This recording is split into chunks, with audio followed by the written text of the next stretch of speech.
गुरु नानक अंगद गुरु अमरदास भगबंद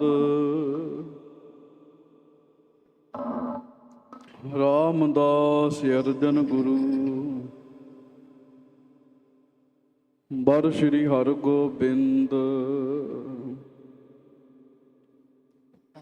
हरि राय हर कृष्ण घोर बर तेग बहादुर चंद दसवें गोबिंद सिंह घोर नमो चरण अरविंद जिसमें है अमृत ज्ञान है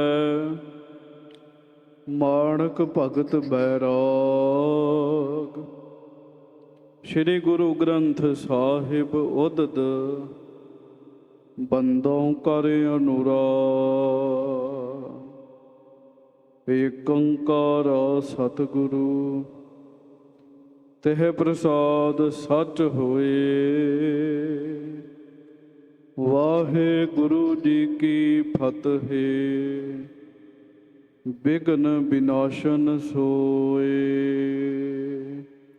एक ओंकार सतगुरु तेह प्रसाद सच होए वाहे गुरु जी की फतेह विघ्न विनाशन सोए। सतनाम श्री वाहिगुरु साहिब जी दोहरा इम अष्टक सुर सरब कर उर्मह आनंद पाए दर्शन परसन सरसही गमने पुन समुदाय इम अष्टक सुर सरब कर वाहिगुरु जी का खालसा वाहिगुरु जी की फतेह। गरीब नवाज अंतरजामी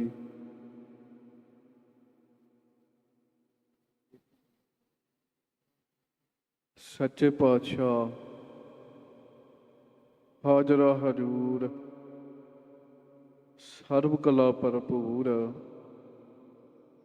लोक परलोक दे दाते सतगुरु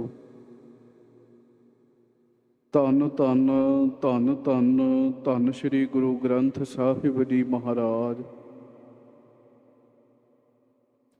सतगुरु जी की पवित्र पावन हाजरी दे विच सुभाएमान सतगुरु जी की प्यारी साजी नवाजी गुरु सवारी गुरु प्यारी संगत जीओ सतगुरु जी ने किरपा दया रहमत बख्शिश की है। हर रोज की तरह गुरुद्वारा मंजी साहब दीवान हाल इस पवित्र पावन अस्थान ते आप जी सतगुरां दे दर्शन परसन कर रहे हो। लड़ीवार कथा छेवें पातशाह मीरी पीरी दे मालक हजूर गरीब नवाज सच्चे पातशाह अंतरयामी धन धन धन धन धन गुरु हरगोबिंद साहब जी महाराज छेवें पातशाह सतगुरु जी की कथा आप जी संगतां बड़े ही प्यार दे नाल हर रोज सरवण कर रहे हो।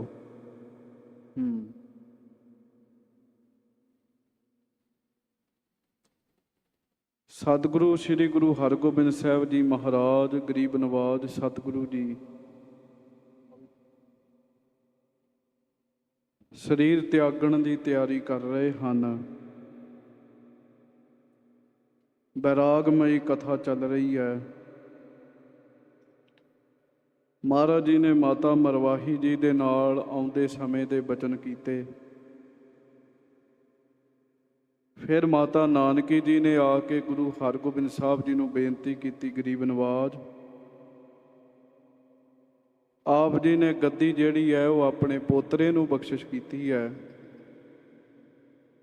ਪਰ ਆਪ ਜੀ ਦੇ ਪੁੱਤਰ ਸਾਹਿਬਜ਼ਾਦੇ ਸ਼੍ਰੀ ਤੇਗ ਬਹਾਦਰ ਜੀ ਬਹੁਤ ਭੋਲੇ ਹਨ, ਕਿਸੇ ਨਾਲ ਵੀ ਵਾਧੂ ਬਚਨ ਨਹੀਂ ਕਰਦੇ, ਚੁੱਪ ਹੀ ਰਹਿੰਦੇ ਹਨ। ਮਹਾਰਾਜ ਉਹਨਾਂ ਨੂੰ ਤਾਂ ਜਗਤ ਦੇ ਕਾਰ ਵਿਹਾਰ ਵੀ ਨਹੀਂ ਆਉਂਦੇ। ਹੇ ਸੱਚੇ ਪਾਤਸ਼ਾਹ, ਮਹਾਰਾਜ ਤੁਹਾਡੇ ਪੁੱਤਰ ਤੇਗ ਬਹਾਦਰ ਜੀ ਦਾ ਕੀ ਬਣੇਗਾ? ਗੁਰੂ ਹਰਗੋਬਿੰਦ ਸਾਹਿਬ ਜੀ ਉਸ ਸਮੇਂ ਪ੍ਰਸ਼ਾਦ ਛਕ ਰਹੇ ਸਨ, ਪ੍ਰਸ਼ਾਦਾ ਛਕ ਰਹੇ ਸਨ। ਪ੍ਰਸ਼ਾਦਾ ਛਕਣ ਤੋਂ ਉਪਰੰਤ ਸਤਿਗੁਰੂ ਜੀ ਨੇ ਜਿਸ ਰੁਮਾਲ ਨਾਲ ਹੱਥ ਪੂੰਝੇ ਆ, ਹੱਥ ਸੁੱਚੇ ਕਰਕੇ, ਉਹ ਰੁਮਾਲ ਮਾਤਾ ਨਾਨਕੀ ਜੀ ਨੂੰ ਦੇ ਕੇ ਕਹਿਣ ਲੱਗੇ, ਲਓ ਆਪਣੇ ਪੁੱਤਰ ਤੇਗ ਬਹਾਦਰ ਜੀ ਨੂੰ ਇਹ ਰੁਮਾਲ ਦੇ ਦਿਓ, ਇਹਨਾਂ ਨੂੰ ਗੁਰਤਾ ਗੱਦੀ ਅਵੱਛ ਮਿਲੇਗੀ। ਵਿਦਵਾਨ ਗੁਰਮੁਖ ਪਿਆਰੇ ਦੱਸਦੇ ਆ ਕਿ ਬਾਪੂ ਦਾ ਦਿੱਤਾ ਹੋਇਆ ਰੁਮਾਲ ਕਦੋਂ ਹਿੰਦ ਦੀ ਧਰਮ ਦੀ ਚਾਦਰ ਹੀ ਬਣ ਗਿਆ, ਇਹਦਾ ਪਤਾ ਹੀ ਨਹੀਂ ਲੱਗਾ, ਕਿਉਂਕਿ ਰੁਮਾਲ ਸੀਗਾ। ਰੁਮਾਲ ਬਹੁਤ ਛੋਟਾ ਕੱਪੜਾ ਹੁੰਦਾ ਤੇ ਚਾਦਰ ਵੱਡੀ ਹੁੰਦੀ ਹੈ, ਵੱਡਾ ਕੱਪੜਾ ਹੁੰਦਾ। ਕਹਿੰਦੇ ਰੁਮਾਲ ਸੂਚਕ ਸੀਗਾ ਵੀ ਜੇ ਗੁਰਤਾ ਗੱਦੀ ਲੈਣੀ ਹੈ ਤਾਂ ਫਿਰ ਧਰਮ ਦੀ ਚਾਦਰ ਵੀ ਬਣਨਾ ਪਏਗਾ। ਪੋਥੀ ਦਿੱਤੀ ਵੀ ਆਪਣੀ ਨਹੁੰ ਨੂੰ ਕਹੋ ਗੁਰਬਾਣੀ ਦਾ ਅਭਿਆਸ ਕਰੇ। ਵਾਹਿਗੁਰੂ। ਕਿਉਂ? ਕਹਿੰਦੇ ਸਮਾਂ ਆਏਗਾ ਨਾਨਕੇ ਜੀ, ਤੁਹਾਡੇ ਘਰ ਵਿੱਚ ਬੜੇ ਯੋਧੇ ਪੋਤਰੇ ਦਾ ਜਨਮ ਹੋਏਗਾ। ਕਹਿਣ ਲੱਗੇ ਜਿਨ੍ਹਾਂ ਦਾ ਪ੍ਰਤਾਪ ਸਾਡੇ ਨਾਲੋਂ ਵੀ 10 ਗੁਣਾ ਵੱਧ ਹੋਵੇਗਾ। ਚਾਰੇ ਦਿਸ਼ਾਵਾਂ ਵਿੱਚ, ਖੰਡਾਂ ਬਰਭੰਡਾਂ ਦੇ ਵਿੱਚ, 9 ਖੰਡਾਂ ਦੇ ਵਿੱਚ ਉਹ ਸਾਡੇ ਪੋਤਰੇ ਦਾ ਜਸ ਹੋਵੇਗਾ। ਸਾਧ ਸੰਗਤ ਜੀ, 6ਵੇਂ ਪਾਤਸ਼ਾਹ ਦਾ ਪੋਤਰਾ ਕੌਣ ਹੈ? 6ਵੇਂ ਪਾਤਸ਼ਾਹ ਦੇ ਪੋਤਰੇ ਨੇ 10ਵੇਂ ਪਾਤਸ਼ਾਹ ਧੰਨ ਸ੍ਰੀ ਗੁਰੂ ਗੋਬਿੰਦ ਸਿੰਘ ਸਾਹਿਬ ਜੀ ਮਹਾਰਾਜ। ਆਉਣ ਵਾਲੇ ਸਮੇਂ ਦੇ ਬਚਨ ਕੀਤੇ। ਹਜ਼ੂਰ ਮਹਾਰਾਜ ਸਤਿਗੁਰੂ ਜੀ ਸਰੀਰ ਤਿਆਗਣ ਦੀ ਤਿਆਰੀ ਵਿੱਚ ਹਨ। ਇੱਕ ਕੋਠਾ ਕਮਰਾ ਸਤਿਗੁਰਾਂ ਨੇ ਆਪ ਬਣਵਾਇਆ, ਉੱਪਰ ਖਲੋ ਕੇ ਤੀਰ ਚਲਾਇਆ। ਜਿੱਥੇ ਜਾ ਕੇ ਤੀਰ ਡਿੱਗਿਆ, ਮਹਾਰਾਜ ਕਹਿਣ ਲੱਗੇ ਅਸਥਾਨ ਤਿਆਰ ਕਰੋ। ਉੱਥੇ ਸਥਾਨ ਤਿਆਰ ਕੀਤਾ, ਜਿਹਨੂੰ ਪਤਾਲਪੁਰੀ ਕਹਿੰਦੇ ਆਪਾਂ।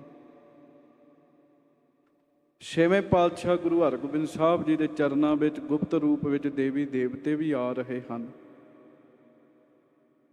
ਉਹਨਾਂ ਨੇ ਮਹਾਰਾਜ ਦੀ ਵਡਿਆਈ ਕੀਤੀ ਹੈ, ਇੱਕ ਅਸ਼ਟਕ ਉਚਾਰਨ ਕੀਤਾ। ਹਾਂਜੀ, ਹਜ਼ੂਰ ਗਰੀਬ ਨਵਾਜ ਸਤਿਗੁਰੂ ਜੀ ਨੂੰ, ਕਿਉਂਕਿ ਸਾਰੇ ਦੇਵਤੇ ਸਤਿਗੁਰਾਂ ਦੇ ਦਰਸ਼ਨ ਕਰਨ ਵਾਸਤੇ ਆਏ ਗੁਪਤ ਰੂਪ ਵਿੱਚ। ਕਿਉਂ ਜੀ? ਕਿਉਂਕਿ ਉਹਨਾਂ ਨੂੰ ਪਤਾ ਹੈ ਵੀ ਹੁਣ ਮਹਾਰਾਜ ਆਪਣਾ ਸਰੀਰ ਸੰਕੋਚ ਰਹੇ ਆ। ਇਸ ਸਰੀਰ ਵਿੱਚ ਗੁਰੂ ਨਾਨਕ ਦੀ ਇਸ ਜੋਤ ਦੇ ਦਰਸ਼ਨ ਕਰ ਲਈਏ।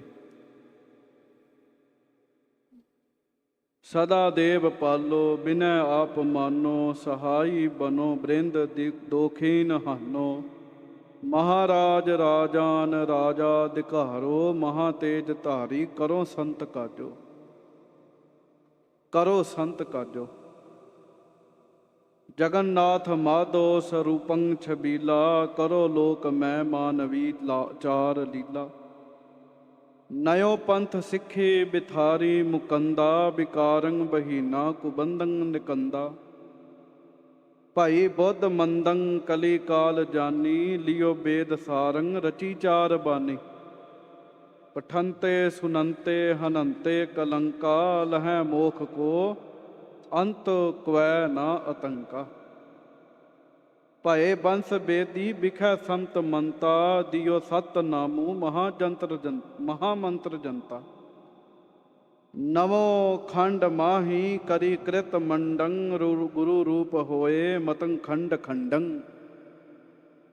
ਇਹ ਦੇਵਤੇ ਵੀ ਮਹਾਰਾਜ ਦੀ ਸੋਭਾ ਕਰ ਰਹੇ ਆ। ਵੱਡੇ ਸਤਿਗੁਰੂ ਗੁਰੂ ਨਾਨਕ ਸਾਹਿਬ ਜੀ ਤੋਂ ਲੈ ਕੇ ਹੁਣ ਤੱਕ 6ਵੇਂ ਪਾਤਸ਼ਾਹ ਤੱਕ ਉਹਨਾਂ ਨੇ ਫਿਰ ਮਹਾਰਾਜ ਦੀ ਵਡਿਆਈ ਕੀਤੀ ਹੈ। ਅਰਿਓ ਕੋ ਨਾ ਆਗੇ ਕਰਾਮਾਤ ਭਾਰੇ ਜਸੰਚਾਰ ਫੈਲਾ ਜਪੈ ਨਾਮ ਸਾਰੇ। ਮਹਾਮੋਹ ਸੋਂਡੀ ਹਿਰਦੈ ਕਾਨ ਨੂੰ ਮੈਂ ਬਟੋ ਬਾਕ ਸ਼ੇਰੰ ਤੁਮਹਾਰੋ ਜਨੋ ਮੈਂ। ਕਈ ਕੋਟ ਦਾਸਾਨ ਕੋ ਪਾਰ ਕੀਨੋ ਖਟੰਗ ਰੂਪ ਧਾਰੇ ਭਲੋ ਪੰਥ ਦੀਨੋ। ਗੁਰੂ ਸਿੱਖ ਕੈ ਨੇਰ ਜਾਵੇ ਨਾ ਦਵੈਤੰ ਧਰੈ ਧਿਆਨ ਕੋ ਹੋਏ ਸੋ ਬੁੱਧ ਪੂਤੰ। ਰੂਪ ਸੰਗ ਜੰਗੰ ਕਰੇ ਅੰਗ ਭੰਗੰ ਬਿਜੈ ਲੀਨ ਭਾਰੀ ਸੁਧਾਰੇ ਅਤੰਕੰ। ਨਮੋ ਪਾਦ ਕੰਜੰ ਕਿਰਪਾਲੰ ਸਰੂਪੰ ਮੁਕੰਦੰ ਸੁਛੰਦੰ ਅਨੰਦੰ ਅਨੂਪੰ। ਸਦਾ ਜੈ ਸਦਾ ਜੈ ਸਦਾ ਜੈ ਤੁਮਾਰੀ ਗੁਰੂ ਰੂਪ ਸਾਰੇ ਨਮੋ ਹੋਇ ਹਮਾਰੀ। ਮਨੋਕਾਮਨਾ ਪੂਰ ਦਾਸਾਨ ਕੇਰੀ ਕਰੋ ਦੇਵ ਬ੍ਰਿੰਦਾਨ ਰੱਛਾ ਬਡੇਰੀ। ਦੇਵਤਿਆਂ ਨੇ ਸੰਸਕ੍ਰਿਤ ਵਿੱਚ ਆ ਕੇ ਮਹਾਰਾਜ ਦੀ ਇਹ ਸੋਭਾ ਕੀਤੀ ਹੈ। ਹੁਣ ਅੱਗੋਂ ਕਥਾ ਤੁਰਦੀ ਹੈ। ਬੈਰਾਗਮਈ ਇਹ ਕਥਾ ਹੈ। ਸੋ ਸਾਧ ਸੰਗਤ ਜੀ ਆਪਾਂ ਮਹਾਰਾਜ ਦੀ ਇਹ ਕਥਾ ਸੁਣੀਏ। ਜਿੰਨੇ ਤੁਸੀਂ ਮਗਰ ਮਗਰ ਮੇਰੀਆਂ ਭੈਣਾਂ ਮਾਤਾਵਾਂ ਸਾਰੇ ਬੈਠੇ ਹੋ, ਸਿੰਘ ਬੈਠੇ ਹੋ, ਸਾਰਿਆਂ ਨੂੰ ਦਾਸ ਦੋਵੇਂ ਹੱਥ ਜੋੜ ਕੇ ਇੱਕ ਬੇਨਤੀ ਕਰਦਾ, ਪ੍ਰਵਾਨ ਕਰ ਲਿਓ ਵੀ ਪਿੱਛੋਂ ਉੱਠ ਖਲੋਵੋ। ਆਓ ਅੱਗੇ ਅੱਗੇ ਜਿੱਥੇ ਚਾਦਰਾਂ ਵਿਛੀਆਂ ਨੇ ਇੱਥੇ ਉੱਠ ਕੇ ਬੈਠੋ, ਸਾਰੇ ਅੱਗੇ ਆ ਕੇ ਬੈਠੋ। ਮਹਾਰਾਜ ਦੀ ਇਹ ਬੈਰਾਗਮਈ ਕਥਾ ਹੈ। ਸੋ ਆਪਾਂ ਇਹ ਕਥਾ ਨੂੰ ਬੜੇ ਹੀ ਪਿਆਰ ਨਾਲ ਸਰਵਣ ਕਰਨਾ। 6ਵੇਂ ਪਾਤਸ਼ਾਹ ਸਤਿਗੁਰਾਂ ਦੇ ਜੀਵਨ ਦੇ ਇਹ ਅੰਤਮ ਸਮੇਂ ਦੇ ਬਚਨ ਹਨ। ਆਓ ਗੁਰਮੁਖੋ ਪਿਆਰ ਦੇ ਨਾਲ ਸਰਵਣ ਕਰੀਏ। ਧੰਨਵਾਦ ਹੈ ਸੰਗਤਾਂ ਦਾ ਜਿਨ੍ਹਾਂ ਨੇ ਬੇਨਤੀ ਮੰਨੀ ਹੈ। ਬਾਕੀ ਵੀ ਜਿਹੜੇ ਮਗਰ ਮਗਰ ਪਿੱਛੇ ਪਿੱਛੇ ਬੈਠੇ ਆ, ਭਾਈ ਉਦਮ ਕਰੋ, ਉਦਮ ਕਰੋ, ਉਦਮ। ਧੰਨਵਾਦ ਹੈ। ਉੱਠ ਕੇ ਭਾਈ ਅੱਗੇ ਆ ਕੇ ਬੈਠੋ, ਮਹਾਰਾਜ ਦੀ ਕਥਾ ਸੁਣੋ। ਕਥਾ ਦਾ ਸਮਾਂ ਹੋ ਗਿਆ ਹੈ। ਸੋ ਉੱਠ ਕੇ ਚਾਦਰਾਂ ਉੱਤੇ ਆਪੇ ਹੀ ਆ ਜਾਇਆ ਕਰੋ। ਆਓ ਪਿਆਰ ਨਾਲ ਗੱਜ ਕੇ ਆਖੋ ਸਤਿਨਾਮ ਸ੍ਰੀ ਵਾਹਿਗੁਰੂ ਸਾਹਿਬ ਜੀ। ਰੱਖੋ ਜੀ ਸਤਿਨਾਮ ਸ੍ਰੀ ਵਾਹਿਗੁਰੂ ਸਾਹਿਬ ਜੀ। ਦੋਹਰਾ ਇਮ ਅਸ਼ਟਕ ਸੁਰ ਸਰਬ ਕਰ ਉਰ ਮਹਿ ਆਨੰਦ ਪਾਏ। ਦੇਵਤੇ ਆਏ ਹਨ। 6ਵੇਂ ਪਾਤਸ਼ਾਹ ਮਹਾਰਾਜ ਜੀ ਦੀ ਵਡਿਆਈ ਵਿੱਚ ਉਹਨਾਂ ਨੇ ਅਸ਼ਟਕ ਉਚਾਰਨ ਕੀਤਾ। ਅਸ਼ਟਕ ਕਹਿੰਦੇ ਆ ਮਹਿਮਾ ਦੇ ਵਿੱਚ ਕਵਿਤਾ ਗਾਉਣੀ। ਗੁਰਮੁਖੋ ਮਾਣ ਕਰਿਆ ਕਰੋ। ਸਾਡੇ ਸਤਿਗੁਰਾਂ ਦੇ ਅੱਗੇ ਦੇਵੀ ਦੇਵਤੇ ਵੀ ਝੁਕਦੇ ਹਨ। ਦੇਵੀ ਦੇਵਤੇ ਆ ਕੇ ਮਹਾਰਾਜ ਸਤਿਗੁਰਾਂ ਦੇ ਚਰਨਾਂ ਵਿੱਚ ਝੁਕੇ ਹਨ। ਆ ਕੇ ਅਸ਼ਟਕ ਉਚਾਰਨ ਕੀਤਾ। ਸਤਿਗੁਰਾਂ ਦੇ ਦਰਸ਼ਨ ਕਰਕੇ ਬਹੁਤ ਆਨੰਦ ਮਿਲਿਆ ਹੈ। ਦਰਸ਼ਨ ਪਰਸਨ ਸਰਸਹੀ ਗਮਨੇ ਪੁਨ ਸਮੁਦਾਏ। ਸਤਿਗੁਰਾਂ ਦੇ ਦਰਸ਼ਨ ਕੀਤੇ ਹਨ, ਮਹਾਰਾਜ ਦੇ ਬਚਨ ਸੁਣੇ ਹਨ। ਫਿਰ ਆਪੋ ਆਪਣੀਆਂ ਪੁਰੀਆਂ ਦੇ ਵਿੱਚ ਦੇਵਤੇ ਜਿਹੜੇ ਹਨ ਉਹ ਚਲੇ ਗਏ ਹਨ। ਚੌਪਈ ਇੱਕ ਕੋਸ਼ਟ ਸਤਿਗੁਰੂ ਕਰਾਇਓ। ਮਹਾਰਾਜ ਸਤਿਗੁਰਾਂ ਨੇ ਆਪਣੇ ਸਰੀਰ ਤਿਆਗਣ ਵਾਸਤੇ ਗੁਰਮੁਖੋ ਇੱਕ ਕੋਠਾ ਬਣਵਾਇਆ ਸੀ। ਕੋਠਾ ਯਾਨੀ ਕਿ ਇੱਕ ਕਮਰਾ ਬਣਵਾਇਆ ਸੀ। ਉਸ ਕਮਰੇ ਵਿੱਚ ਮਹਾਰਾਜ ਨੇ ਸਰੀਰ ਤਿਆਗਣਾ ਸੀਗਾ ਜੀ। ਚਲੋ ਅੱਜ ਉਹ ਕਮਰਾ, ਉਹ ਕੋਠਾ ਮੌਜੂਦ ਨਹੀਂ ਹੈ ਸਾਡੇ ਵਿੱਚ, ਪਰ ਸਤਿਗੁਰਾਂ ਨੇ ਆਪ ਬਣਵਾਇਆ। 6ਵੇਂ ਪਾਤਸ਼ਾਹ ਨੇ ਆਪਣੇ ਸਰੀਰ ਤਿਆਗਣ ਵਾਸਤੇ। ਵੇਖੋ ਲੋਕ ਜਿਉਣ ਦੀ ਤਿਆਰੀ ਕਰਦੇ ਤਾਂ ਵੇਖੇ ਐ, ਸਰੀਰ ਤਿਆਗਣ ਦੀ ਤਿਆਰੀ ਵੇਖਣੀ ਤੇ ਸਤਿਗੁਰਾਂ ਦੀ ਕਥਾ ਸੁਣ ਲਓ ਭਾਈ। ਮਹਾਰਾਜ ਨੇ ਉਹ ਕੋਠਾ ਤਿਆਰ ਕਰਵਾਇਆ ਔਰ ਉਸ ਕੋਠੇ ਦਾ ਨਾਮ ਸਤਿਗੁਰਾਂ ਨੇ ਪਤਾਲਪੁਰੀ ਰੱਖਿਆ ਜੀ। ਹਾਂਜੀ, ਨਾਮ ਪਤਾਲਪੁਰੀ ਤਿਸ ਗਾਇਓ। ਮਹਾਰਾਜ ਨੇ ਉਹਦਾ ਨਾਮ ਪਤਾਲਪੁਰੀ ਰੱਖਿਆ। ਅੱਜ ਵੀ ਕੀਰਤਪੁਰ ਸਾਹਿਬ ਅਸਥਾਨ ਹੈ, ਉਸ ਸਥਾਨ ਨੂੰ ਗੁਰਦੁਆਰਾ ਪਤਾਲਪੁਰੀ ਸਾਹਿਬ ਕਹਿੰਦੇ, ਜਿੱਥੇ ਮ੍ਰਿਤਕ ਵਿਅਕਤੀਆਂ ਦੇ ਅਸਤ ਜਿਹੜੇ ਆ ਉਹ ਪ੍ਰਵਾਹ ਕੀਤੇ ਜਾਂਦੇ। ਸਾਧ ਸੰਗਤ ਜੀ, ਪਤਾਲਪੁਰੀ ਉਹਦਾ ਨਾਮ ਸਤਿਗੁਰਾਂ ਨੇ ਰਖਵਾਇਆ। ਹੋਨ ਪ੍ਰਵੇਸ਼ ਤਿਸੀ ਮੈਂ ਚਾਹਾ। ਹੁਣ ਸਤਿਗੁਰੂ ਜੀ ਉਹਦੇ ਵਿੱਚ ਪ੍ਰਵੇਸ਼ ਹੋਣਾ ਚਾਹੁੰਦੇ ਆ। ਬਸ ਪ੍ਰਵੇਸ਼ ਹੋਣ ਤੋਂ ਬਾਅਦ ਸਤਿਗੁਰਾਂ ਨੇ ਕਿਸੇ ਨਾਲ ਬਚਨ ਨਹੀਂ ਕਰਨਾ, ਉਹਦੇ ਵਿੱਚ ਪ੍ਰਵੇਸ਼ ਹੋਣਾ ਤੇ ਜਦੋਂ ਦਰਵਾਜ਼ਾ ਖੁੱਲ੍ਹਣਾ ਉਦੋਂ ਸਰੀਰ ਛੱਡਿਆ ਹੀ ਹੋਣਾ ਮਹਾਰਾਜ ਨੇ। ਸੋ ਮਹਾਰਾਜ ਉਸ ਕੋਸ਼ਟ ਵਿੱਚ, ਕੋਠੇ ਵਿੱਚ ਪ੍ਰਵੇਸ਼ ਹੋਣਾ ਚਾਹੁੰਦੇ ਹਨ। ਸਭਹੀਨ ਕੋ ਬੁਲਾਏ ਕਰ ਪਾਹਾ। ਸਤਿਗੁਰਾਂ ਨੇ ਸਾਰਿਆਂ ਨੂੰ ਆਪਣੇ ਕੋਲ ਸੱਦ ਲਿਆ। ਸਤਿਗੁਰ ਭਾਣੈ ਆਪਣੈ ਬਹਿ ਪਰਿਵਾਰ ਸਦਾਇਆ। ਸਤਿਗੁਰਾਂ ਨੇ ਛੇਵੇਂ ਪਾਤਸ਼ਾਹ ਨੇ ਸਾਰੇ ਆਪਣੇ ਪਰਿਵਾਰ ਨੂੰ, ਪੁੱਤਰਾਂ ਨੂੰ, ਪਤਨੀਆਂ ਨੂੰ, ਪੋਤਰਿਆਂ ਨੂੰ, ਸਿੱਖਾਂ ਨੂੰ, ਸਾਰਿਆਂ ਨੂੰ ਸੱਦਾ ਭੇਜਿਆ ਵੀ ਭਾਈ ਸਾਡੇ ਕੋਲ ਆਵੋ। ਆਪ ਜਾਨ ਪਰਲੋਕ ਮਝਾਰੇ। ਹਾਂਜੀ, ਜੁਤ ਕੁਟੰਬ ਸਭ ਸੰਗ ਉਚਾਰੇ। ਕਿਉਂਕਿ ਮਹਾਰਾਜ ਨੇ ਪਰਲੋਕ ਜੂ ਜਾਣਾ ਹੈ, ਸਰੀਰ ਜੂ ਤਿਆਗਣਾ। ਕਿਸੇ ਨੂੰ ਕੋਈ ਭੁਲੇਖਾ ਨਾ ਰਹਿ ਜਾਵੇ, ਇਸ ਕਰਕੇ ਆਪ ਬਚਨ ਕਰਨਾ ਛੇਵੇਂ ਪਾਤਸ਼ਾਹ ਸਤਿਗੁਰਾਂ ਨੇ। ਪੂਰਬ ਸ਼੍ਰੀ ਹਰਿ ਰਾਏ ਸਮੀਪ। ਹਾਂਜੀ, ਬੈਠਿਓ ਆਨ ਜੋਧ ਅਵਨੀਪ। ਸਭ ਤੋਂ ਪਹਿਲਾਂ ਸਤਵੇਂ ਪਾਤਸ਼ਾਹ ਗੁਰੂ ਹਰਿਰਾਏ ਸਾਹਿਬ ਜੀ ਮਹਾਰਾਜ ਦੇ ਕੋਲ ਆ ਕੇ ਬੈਠ ਗਏ। ਕਾਂਗੜਪੁਰ ਦਾ ਰਾਜਾ ਰਾਏ ਜੋਧ, ਇਹ ਵੀ ਮਹਾਰਾਜ ਦੇ ਕੋਲ ਆ ਕੇ ਬੈਠਾ। ਰਾਏ ਜੋਧ ਜਦੋਂ ਪਹਿਲੀ ਵਾਰੀ ਸਤਿਗੁਰਾਂ ਦੇ ਕੋਲ ਆਇਆ ਸੀ ਨਾ, ਛੇਵੇਂ ਪਾਤਸ਼ਾਹ ਨੇ ਇਹਨੂੰ ਬਚਨ ਕੀਤਾ ਸੀ, ਤੈਨੂੰ ਗੁਰੂ ਚਿੱਤ ਆਵੇ।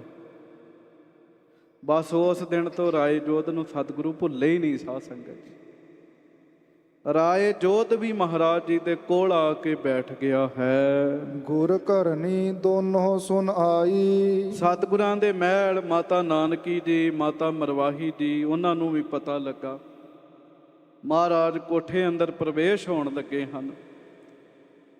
ਦੋਵੇਂ ਪਤਨੀਆਂ ਸਤਿਗੁਰਾਂ ਦੀਆਂ ਉੱਥੇ ਚੱਲ ਕੇ ਆਈਆਂ ਹਨ। ਸ਼ੋਭਤ ਰਿਦਾ ਅਸ਼ਰਨ ਬਹਾਈ। ਹਾਂ, ਇਹ ਭਾਣਾ ਅਸਹਿ ਹੈ ਪਤਨੀਆਂ ਵਾਸਤੇ, ਮਾਤਾ ਨਾਨਕੀ ਜੀ ਵਾਸਤੇ, ਮਾਤਾ ਮਰਵਾਹੀ ਜੀ ਵਾਸਤੇ ਵੀ। ਸਤਿਗੁਰੂ ਐਡੇ ਛੇਤੀ ਸਰੀਰ ਤਿਆਗ ਦੇਣ ਲੱਗੇ ਆ। 50 ਸਾਲ ਤੋਂ ਕੁਝ ਕੁ ਸਾਲ ਉੱਤੇ ਸੀ ਮਹਾਰਾਜ ਦੀ ਉਮਰ, 60 ਸਾਲ ਪੂਰੀ ਉਮਰ ਨਹੀਂ ਸੀ ਗੁਰੂ ਹਰਗੋਬਿੰਦ ਸਾਹਿਬ।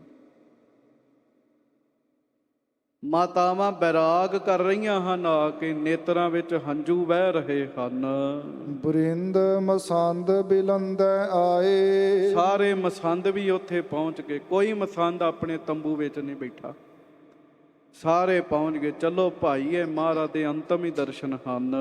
ਸਿੱਖ ਸੰਗਤ ਇਕੱਠੀ ਸਮੁਦਾਏ। ਸਾਰੀ ਸੰਗਤ ਵੀ ਇਕੱਠੀ ਹੋ ਕੇ ਉੱਥੇ ਪਹੁੰਚ ਗਈ ਹੈ ਵੀ ਭਾਈ ਇਹੋ ਜਿਹੇ ਮੌਕੇ ਬਾਰ-ਬਾਰ ਥੋੜੀ ਲੱਭਣੇ ਆ।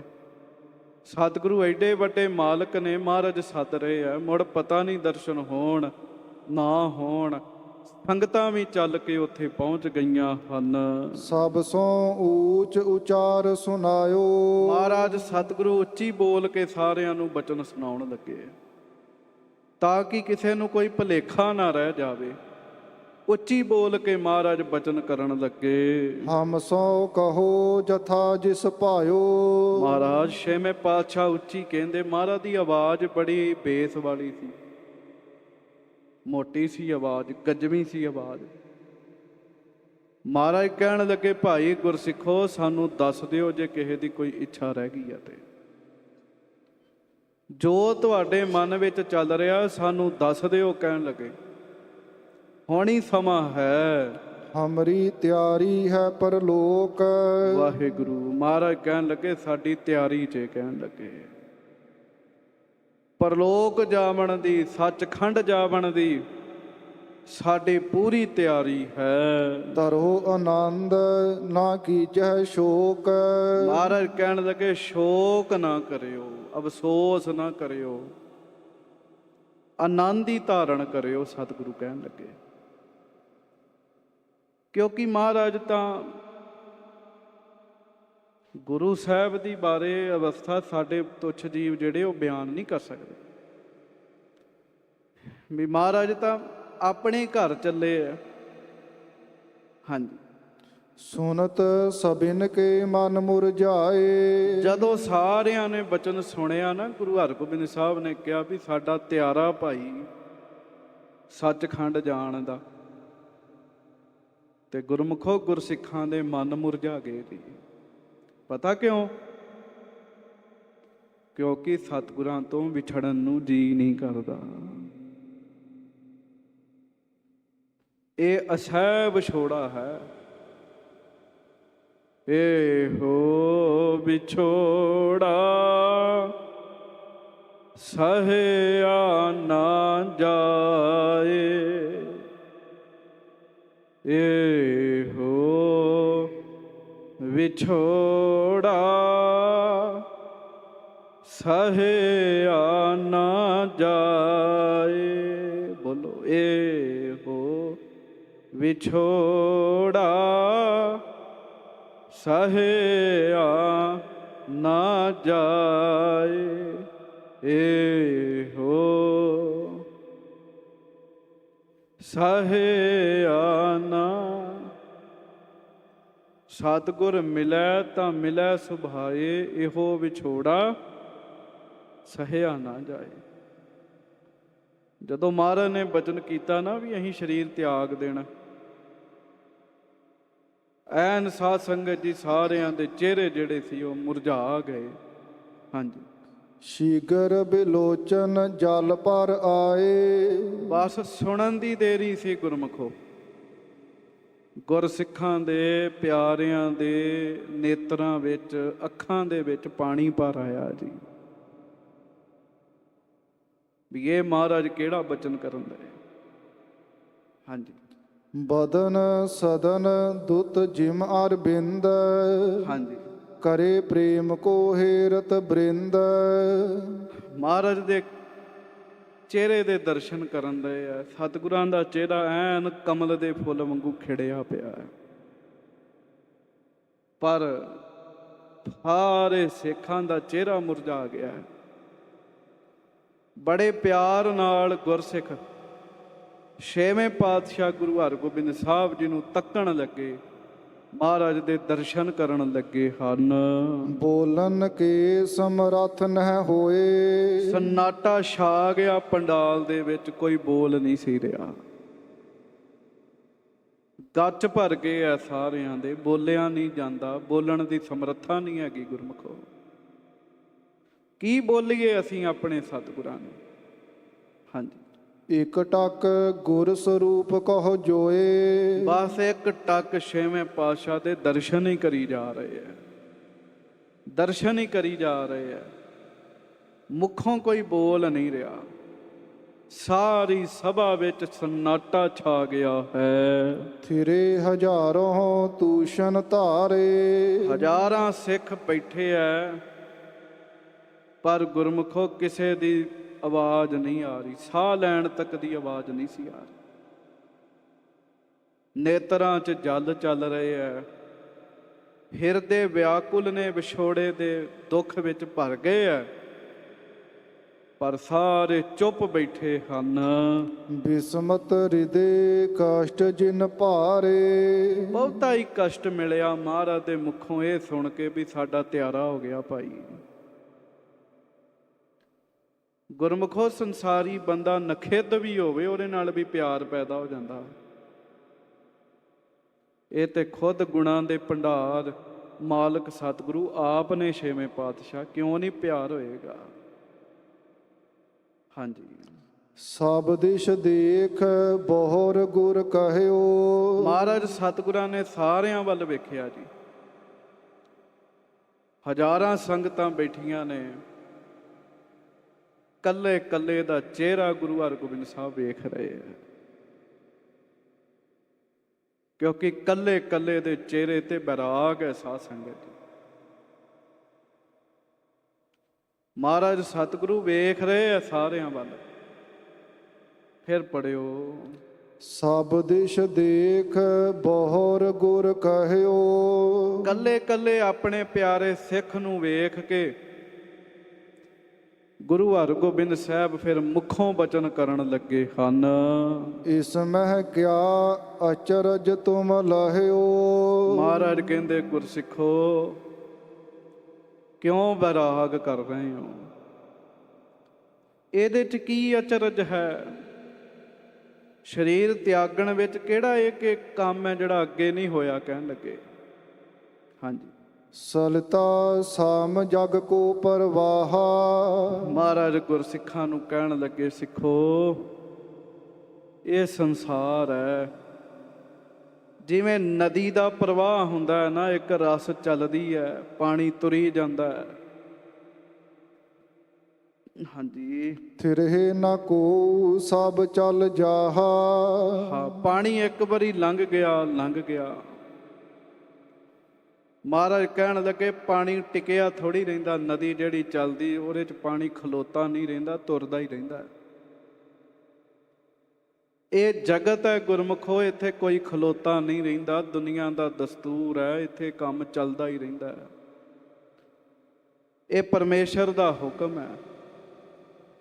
ਹੁਕਮੇ ਜੰਮਣ ਹੁਕਮੇ ਮਰਣਾ, ਹੁਕਮੇ ਜੰਮਣ ਹੁਕਮੇ ਮਰਣਾ, ਹੁਕਮੇ ਜੰਮਣ। ਮਹਾਰਾਜ ਕਹਿੰਦੇ ਵਾਹਿਗੁਰੂ ਦਾ ਹੁਕਮ ਹੈ। ਇੱਥੇ ਕੋਈ ਸਦਾ ਥਿਰ ਨਹੀਂ ਰਿਹਾ। ਜੇ ਅਨਹੋਤ ਹੋਤ ਕੋ ਹੀਰੋ। ਮਹਾਰਾਜ ਕਹਿੰਦੇ, ਜੇ ਕੋਈ ਅਣ ਹੋਇਆ ਕੰਮ ਤੁਸੀਂ ਵੇਖੋ ਵੀ ਇਹ ਅੱਗੇ ਹੋਇਆ ਹੀ ਨਹੀਂ ਕਦੀ, ਜੋ ਹੁਣ ਹੋਣ ਲੱਗਾ। ਹਾਂਜੀ, ਉਚਿਤ ਸੋਚ ਬੋ ਲਖੋ ਬਡੇਰੋ। ਫੇਰ ਤਾਂ ਮੰਨੀਏ ਵੀ ਬੜਾ ਸੋਗ ਹੈ, ਬੜੀ ਚਿੰਤਾ ਹੈ, ਪਰ ਇਹ ਸਾਰਾ ਕੁਝ ਤਾਂ ਆਦਿ ਕਾਲ ਤੋਂ ਹੁੰਦਾ ਆਇਆ। ਚਿੰਤਾ ਤਾਂ ਕੀ ਕੀਜੀਐ, ਜੋ ਅਨਹੋਨੀ ਹੋਏ। ਇਹੋ ਮਾਰਗ ਸੰਸਾਰ ਕੋ, ਨਾਨਕ ਥਿਰ ਨਹੀਂ ਕੋਏ। ਹਾਂਜੀ, ਇਹ ਤਾਂ ਸਦਾ ਹੋਤ ਹੀ ਆਈ। ਮਹਾਰਾਜ ਕਹਿਣ ਲੱਗੇ, ਸਰੀਰ ਤਿਆਗਣ ਦੀ ਕਿਰਿਆ ਤਾਂ ਸਦਾ ਹੀ ਹੁੰਦੀ ਆਈ। ਰਹਿਣ ਨਾ ਪਾਵੈ ਸੁਰ ਨਰ ਦੇਵਾ, ਊਠ ਸਿਧਾਰੇ ਕਰ ਮੁਨ ਜਨ ਸੇਵਾ। ਹਾਂਜੀ, ਕਰੋ ਵਿਚਾਰਨ ਥਿਰ ਕਹਿ ਪਾਈ। ਸੋ ਵਿਚਾਰ ਕਰੋ। ਮਹਾਰਾਜ ਕਹਿਣ ਲੱਗੇ, ਇੱਥੇ ਸਥਿਰਤਾ ਕਿੰਨੇ ਪਾਈ ਹੈ? ਇੱਥੇ ਪੱਕਾ ਕੌਣ ਰਿਹਾ ਹੈ? ਸਰੀਰ ਨਹੀਂ ਸਦਾ ਰਹਿੰਦਾ। ਮਹਾ ਸਮਰੱਥ ਬੁੱਧ ਬਲ ਕੇਰੇ। ਬੜੀ ਬੜੀ ਸਮਰੱਥਾ ਵਾਲੇ, ਬੜੀ ਬੜੀ ਬੁੱਧੀ ਵਾਲੇ ਔਰ ਬੜੀ ਬੜੀ ਤਾਕਤ ਵਾਲੇ, ਥਿਰਿਓ ਨਾ ਜਗ ਕੋ ਭਏ ਕਨੇਰੇ। ਮਹਾਰਾਜ ਕਹਿੰਦੇ, ਕੋਈ ਵੀ ਇੱਥੇ ਪੱਕਾ ਨਹੀਂ ਰਿਹਾ।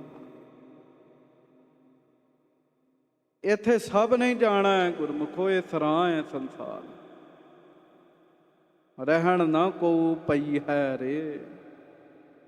ਹਾਂਜੀ, ਯਾਂਤੇ ਕਹੋ ਸੋ ਨਿਜ ਨਿਜ ਕਾਂਖਾ। ਇਸ ਕਰਕੇ ਪਿਆਰਿਓ ਬੈਰਾਗ ਨਾ ਕਰੋ, ਆਪਣੀ ਆਪਣੀ ਇੱਛਾ ਦੱਸ ਦਿਓ। ਫਿਰ ਨਾ ਕਿ ਉਹ ਦੱਸ ਕੇ ਨਹੀਂ ਗਏ ਮਹਾਰਾਜ। ਸਾਧ ਸੰਗਤ ਜੀ, ਸਤਿਗੁਰੂ ਤਾਂ ਬੜੇ ਹੀ ਵੱਡੇ ਨੇ,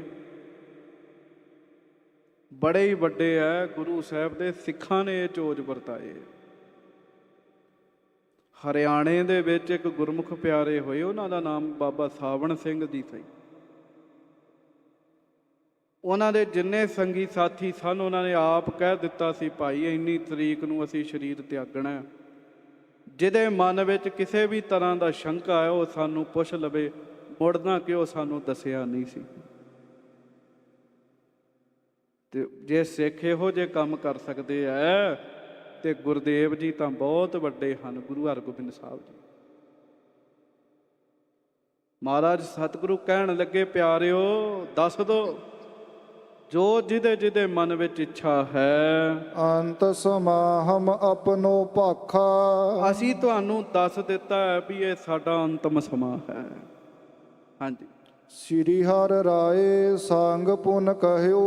ਸਾਰੇ ਚੁੱਪ ਬੈਠੇ ਆ, ਗੱਚ ਭਰਿਆ ਪਿਆ, ਬੋਲਿਆ ਨਹੀਂ ਜਾਂਦਾ, ਬੈਰਾਗ ਹੈ। ਗੁਰੂ ਹਰਿ ਰਾਏ ਸਾਹਿਬ ਜੀ ਬੈਠੇ ਆ, ਉਹਨਾਂ ਨੂੰ ਮਹਾਰਾਜ ਛੇਵੇਂ ਪਾਤਸ਼ਾਹ ਬਚਨ ਕਰਨ ਲੱਗੇ ਹਨ। ਜਥਾ ਜੋਗ ਕਰਬੋ ਜਿਮ ਲਹਿਓ। ਹਾਂਜੀ, ਸੋ ਤੁਮ ਕਰਹੁ ਸਦਾ ਉਪਦੇਸ਼। ਕਾਟਹੁ ਸਿੱਖਿਆਨ ਕੀਰ ਕਲੇਸ਼। ਮਹਾਰਾਜ ਕਹਿਣ ਲੱਗੇ, ਹਰਿ ਰਾਏ ਜੀ ਤੁਸੀਂ ਹੁਣ ਗੁਰੂ ਮਰਜ਼ਾਦਾ ਸਾਰੀ ਪੂਰੀ ਰੱਖਣੀ ਹੈ। ਗੁਰਸਿੱਖਾਂ ਨੂੰ ਉਪਦੇਸ਼ ਦੇਣਾ, ਨਾਮ ਦਾ ਉਪਦੇਸ਼ ਦੇਣਾ, ਇਹਨਾਂ ਦੇ ਦੁੱਖ ਅੱਜ ਤੋਂ ਤੁਸੀਂ ਕੱਟਣੇ ਹੈ। ਹਾਂਜੀ, ਹਮ ਸਮ ਜਾਗੋ ਪਾਛਲ ਰਾਤੀ। ਜਿਵੇਂ ਅਸੀਂ ਅੰਮ੍ਰਿਤ ਵੇਲੇ ਜਾਗਦੇ ਹਾਂ ਪਿਛਲ ਪਹਿਰ ਰਾਤ, ਅੱਜ ਤੋਂ ਤੁਸਾਂ ਵੀ ਇਉਂ ਹੀ ਜਾਗਣਾ, ਕਿਉਂਕਿ ਸਾਰਾ ਕੰਮ ਤਾਂ ਸਵੇਰੇ ਉੱਠਣ ਤੋਂ ਹੀ ਹੁੰਦਾ ਨਾ ਸ਼ੁਰੂ ਜੀ। ਹਾਂਜੀ, ਸ਼ੌਚ ਇਸ਼ਨਾਨ ਕਰੋ ਤਿਸ ਭਾਂਤੀ। ਸਾਡੇ ਵਾਂਗ ਹੀ ਸੌਚ ਇਸ਼ਨਾਨ ਕਰਨਾ ਹੈ। ਸਾਧ ਸੰਗਤ ਜੀ, ਗੁਰੂ ਹਰਿ ਰਾਏ ਸਾਹਿਬ ਜੀ ਨੇ ਇਹ ਮਰਿਆਦਾ ਰੱਖੀ। 101 ਘੜੇ ਜਲ ਦੇ ਨਾਲ ਸਤਿਗੁਰੂ ਜੀ ਫਿਰ ਇਸ਼ਨਾਨ ਕਰਿਆ ਕਰਦੇ ਸਨ। 101 ਘੜੇ ਦੇ ਨਾਲ। ਅੱਗੇ ਕਥਾ ਆਏਗੀ ਸਤਿਗੁਰਾਂ ਦੀ। ਹਾਂਜੀ, ਆਤਮ ਗਿਆਨ ਹਿਰਦੇ ਮਹਿ ਰਾਖਨ। ਹਾਂਜੀ, ਭਗਤ ਉਪਾਸਨ ਕੀਜੇ ਭਾਖਨ। ਮਹਾਰਾਜ ਕਹਿਣ ਲੱਗੇ, ਆਤਮ ਗਿਆਨ ਆਪਣੇ ਮਨ ਵਿੱਚ ਬ੍ਰਹਮ ਗਿਆਨ ਨੂੰ ਟਿਕਾ ਕੇ ਜਿੱਥੇ ਤੁਸਾਂ ਰੱਖਣਾ, ਉੱਥੇ ਭਗਤੀ ਦਾ, ਉਪਾਸਨਾ ਦਾ ਤੇ ਗਿਆਨ ਦਾ ਉਪਦੇਸ਼ ਵੀ ਤੁਸਾਂ ਦੇਣਾ ਹੈ। ਤੁਹਾਡੀ ਜ਼ਿੰਮੇਵਾਰੀ ਹੈ, ਮਹਾਰਾਜ ਕਹਿਣ ਲੱਗੇ। ਹਾਂਜੀ, ਜਿਸ ਤੇ ਹੋਏ ਮਿਰਜਾਦ ਭਲੇਰੀ। ਮਰਿਆਦਾ ਪੂਰੀ ਰੱਖਣੀ ਹੈ ਆਪਣੀ, ਹਰ ਕੰਮ ਵਿੱਚ ਸੁਚੇਤ ਰਹਿਣਾ ਹੈ। ਸੋ ਕਰ ਤੂਤ ਉਚਿਤ ਹੈ ਤੇਰੀ। ਮਹਾਰਾਜ ਕਹਿੰਦੇ ਤੁਹਾਨੂੰ ਉਹ ਕੰਮ ਕਰਨਾ ਬਣ ਆਉਂਦਾ ਹੈ ਜਿਸ ਕੰਮ ਕਰਨ ਵਿੱਚ ਮਰਜ਼ਾਦਾ ਪੂਰੀ ਰਵੇ। ਕਿਉਂਕਿ ਗੁਰੂ ਸਾਹਿਬ ਤੋਂ ਸਿੱਖਣਾ ਹੈ ਨਾ ਸਾਰਿਆਂ ਨੇ। ਠੰਡ ਹੋਵੇ, ਗਰਮੀਆਂ ਹੋਵੇ, ਫਿਰ 101 ਘੜੇ ਦੇ ਨਾਲ ਮਹਾਰਾਜ ਇਸ਼ਨਾਨ ਕਰਿਆ ਕਰਦੇ। ਹਾਂਜੀ, ਅਪਰ ਜੇ ਬੂਜਨ ਕਉ ਕੁਛ ਚਾਹੋ। ਮਹਾਰਾਜ ਕਹਿਣ ਲੱਗੇ, ਹਰਿ ਰਾਏ ਜੀ ਇਹ ਬਚਨ ਸਾਡੇ ਅੰਤਮ ਬਚਨ ਨੇ। ਜੇ ਕੁਝ ਹੋਰ ਪੁੱਛਣਾ ਚਾਹੁੰਦੇ ਹੋ ਨਾ ਸਾਨੂੰ, ਹਾਂਜੀ, ਮਨ ਕੀ ਬਾਤ ਕਹੋ ਹਮ ਪਾਹੋ। ਆਪਣੇ ਮਨ ਦੀ ਗੱਲ ਸਾਨੂੰ ਦੱਸ ਦਿਓ। ਕਹਿਣ ਲੱਗੇ, ਦੱਸ ਦਿਓ ਆਪਣੇ ਮਨ ਦੀ ਗੱਲ, ਕਿਤੇ ਮਨ ਦੇ ਵਿੱਚ ਨਾ ਗੱਲ ਰੱਖਿਓ ਕੋਈ। ਹਾਂਜੀ, ਧਰੋ ਧੀਰ ਅਬ ਸ਼ੋਕ ਨਾ ਕਰੀਏ। ਮਹਾਰਾਜ ਕਹਿੰਦੇ ਧੀਰਜ ਰੱਖਿਓ। ਸਾਡੇ ਵੱਲੋਂ ਕਦੀ ਵੀ ਸ਼ੋਕ ਨਹੀਂ ਰੱਖਣਾ ਵੀ ਸ਼ਾਇਦ ਅਸੀਂ ਕਿਤੇ ਚਲੇ ਗਏ ਆ। ਮਨ ਨਹੀਂ ਉਦਾਸ ਕਰਨਾ, ਅਸੀਂ ਤੁਹਾਡੇ ਨਾਲ ਆ। ਕਹਿਣ ਲੱਗੇ, ਹਾਂਜੀ, ਸੰਗਤ ਸਹਿਤ ਮਸੰਦ ਸੰਭਰੀਏ। ਅੱਜ ਤੋਂ ਸਾਡੀਆਂ ਸੰਗਤਾਂ ਵੀ ਤੁਸਾਂ ਹੀ ਸਾਂਭਣੀਆਂ ਤੇ ਮਸੰਦਾਂ ਦਾ ਵੀ ਤੁਸਾਂ ਹੀ ਧਿਆਨ ਰੱਖਣਾ। ਸਾਧ ਸੰਗਤ ਜੀ, ਸਾਡੇ ਗੁਰੂ ਜੀ ਸਾਡਾ ਇਵੇਂ ਧਿਆਨ ਰੱਖਦੇ ਜਿਵੇਂ ਮਾਂ ਬੱਚਿਆਂ ਦਾ ਧਿਆਨ ਰੱਖਦੀ ਹੈ। ਇਸ ਤਰ੍ਹਾਂ ਮਹਾਰਾਜ ਸਾਡਾ ਧਿਆਨ ਰੱਖਦੇ ਸਤਿਗੁਰੂ, ਜਿਵੇਂ ਮਾਂ ਆਪਣੇ ਪੁੱਤ ਦਾ, ਆਪਣੀ ਧੀ ਦਾ ਧਿਆਨ ਰੱਖਦੀ ਹੈ। ਚੁੱਪ ਹੈ, ਸੰਨਾਟਾ ਛਾਇਆ ਪਿਆ। ਮਹਾਰਾਜ ਹਰਿ ਰਾਏ ਸਾਹਿਬ ਜੀ ਨੂੰ ਬਚਨ ਕਰ ਰਹੇ ਆ। ਕਹਿੰਦੇ ਵੇਖਿਓ ਕਿਤੇ ਸੰਗਤ ਨੂੰ ਸਦਾ ਹੀ ਆਪਣਾ ਅੰਗੀਕਾਰ ਰੱਖਣਾ, ਤੁਸਾਂ ਸੰਗਤ ਦਾ ਸਦਾ ਹੀ ਮਾਣ ਰੱਖਣਾ, ਸਤਿਕਾਰ ਰੱਖਣਾ ਹੈ। ਵਰਤੋ ਜਥਾ ਜੋਗ ਸਭ ਸੰਗ। ਹਾਂਜੀ, ਮਮ ਸਮਾਨ ਹੈ ਤੇਰੋ ਅੰਗ। ਮਹਾਰਾਜ ਕਹਿਣ ਲੱਗੇ, ਜਥਾ ਜੋਗ ਮਰਿਆਦਾ ਅਨੁਸਾਰ ਸੰਗਤ ਦੀ ਬੇਨਤੀ ਵੀ ਸੁਣਨੀ ਹੈ, ਸੰਗਤ ਦੇ ਕਾਰਜ ਵੀ ਕਰਨੇ ਹੈ। ਹਰਿ ਰਾਏ ਸਾਹਿਬ ਗੁਰੂ ਨਾਨਕ ਦੀ ਸੰਗਤ ਅੱਜ ਤੋਂ ਤੁਹਾਡੇ ਸਰੀਰ ਦਾ ਅੰਗ ਹੈ, ਅੰਗ। ਗੁਰਮੁਖੋ, ਕੋਈ ਕਿਤੋਂ ਆਇਆ, ਕੋਈ ਕਿਤੋਂ ਆਇਆ ਹਰਿਮੰਦਰ ਸਾਹਿਬ ਦਰਸ਼ਨ ਕਰਨ ਵਾਸਤੇ। ਆਪਣੇ ਸਰੀਰ ਦੇ ਅੰਗ ਤੁਸੀਂ ਆਪਣੇ ਘਰ ਥੋੜੀ ਛੱਡ ਕੇ ਆਏ ਹੋ। ਸਾਡੇ ਅੰਗ ਸਾਡੇ ਨਾਲ ਆਏ ਆ, ਪਾਰਟ ਆਫ ਬਾਡੀ, ਸਰੀਰ ਦੇ ਅੰਗ। ਗੁਰੂ ਹਰਿਰਾਏ ਸਾਹਿਬ ਨੂੰ ਛੇਵੇਂ ਪਾਤਸ਼ਾਹ ਕਹਿ ਰਹੇ ਹੈ, ਗੁਰੂ ਨਾਨਕ ਸਾਹਿਬ ਦੀ ਸੰਗਤ ਤੁਹਾਡੇ ਸਰੀਰ ਦਾ ਅੰਗ ਹੈ। ਜਿਵੇਂ ਇੱਕ ਬੰਦਾ ਆਪਣੇ ਸਰੀਰ ਦੇ ਅੰਗ ਨਹੀਂ ਨਾ ਛੱਡ ਸਕਦਾ ਕਿਤੇ,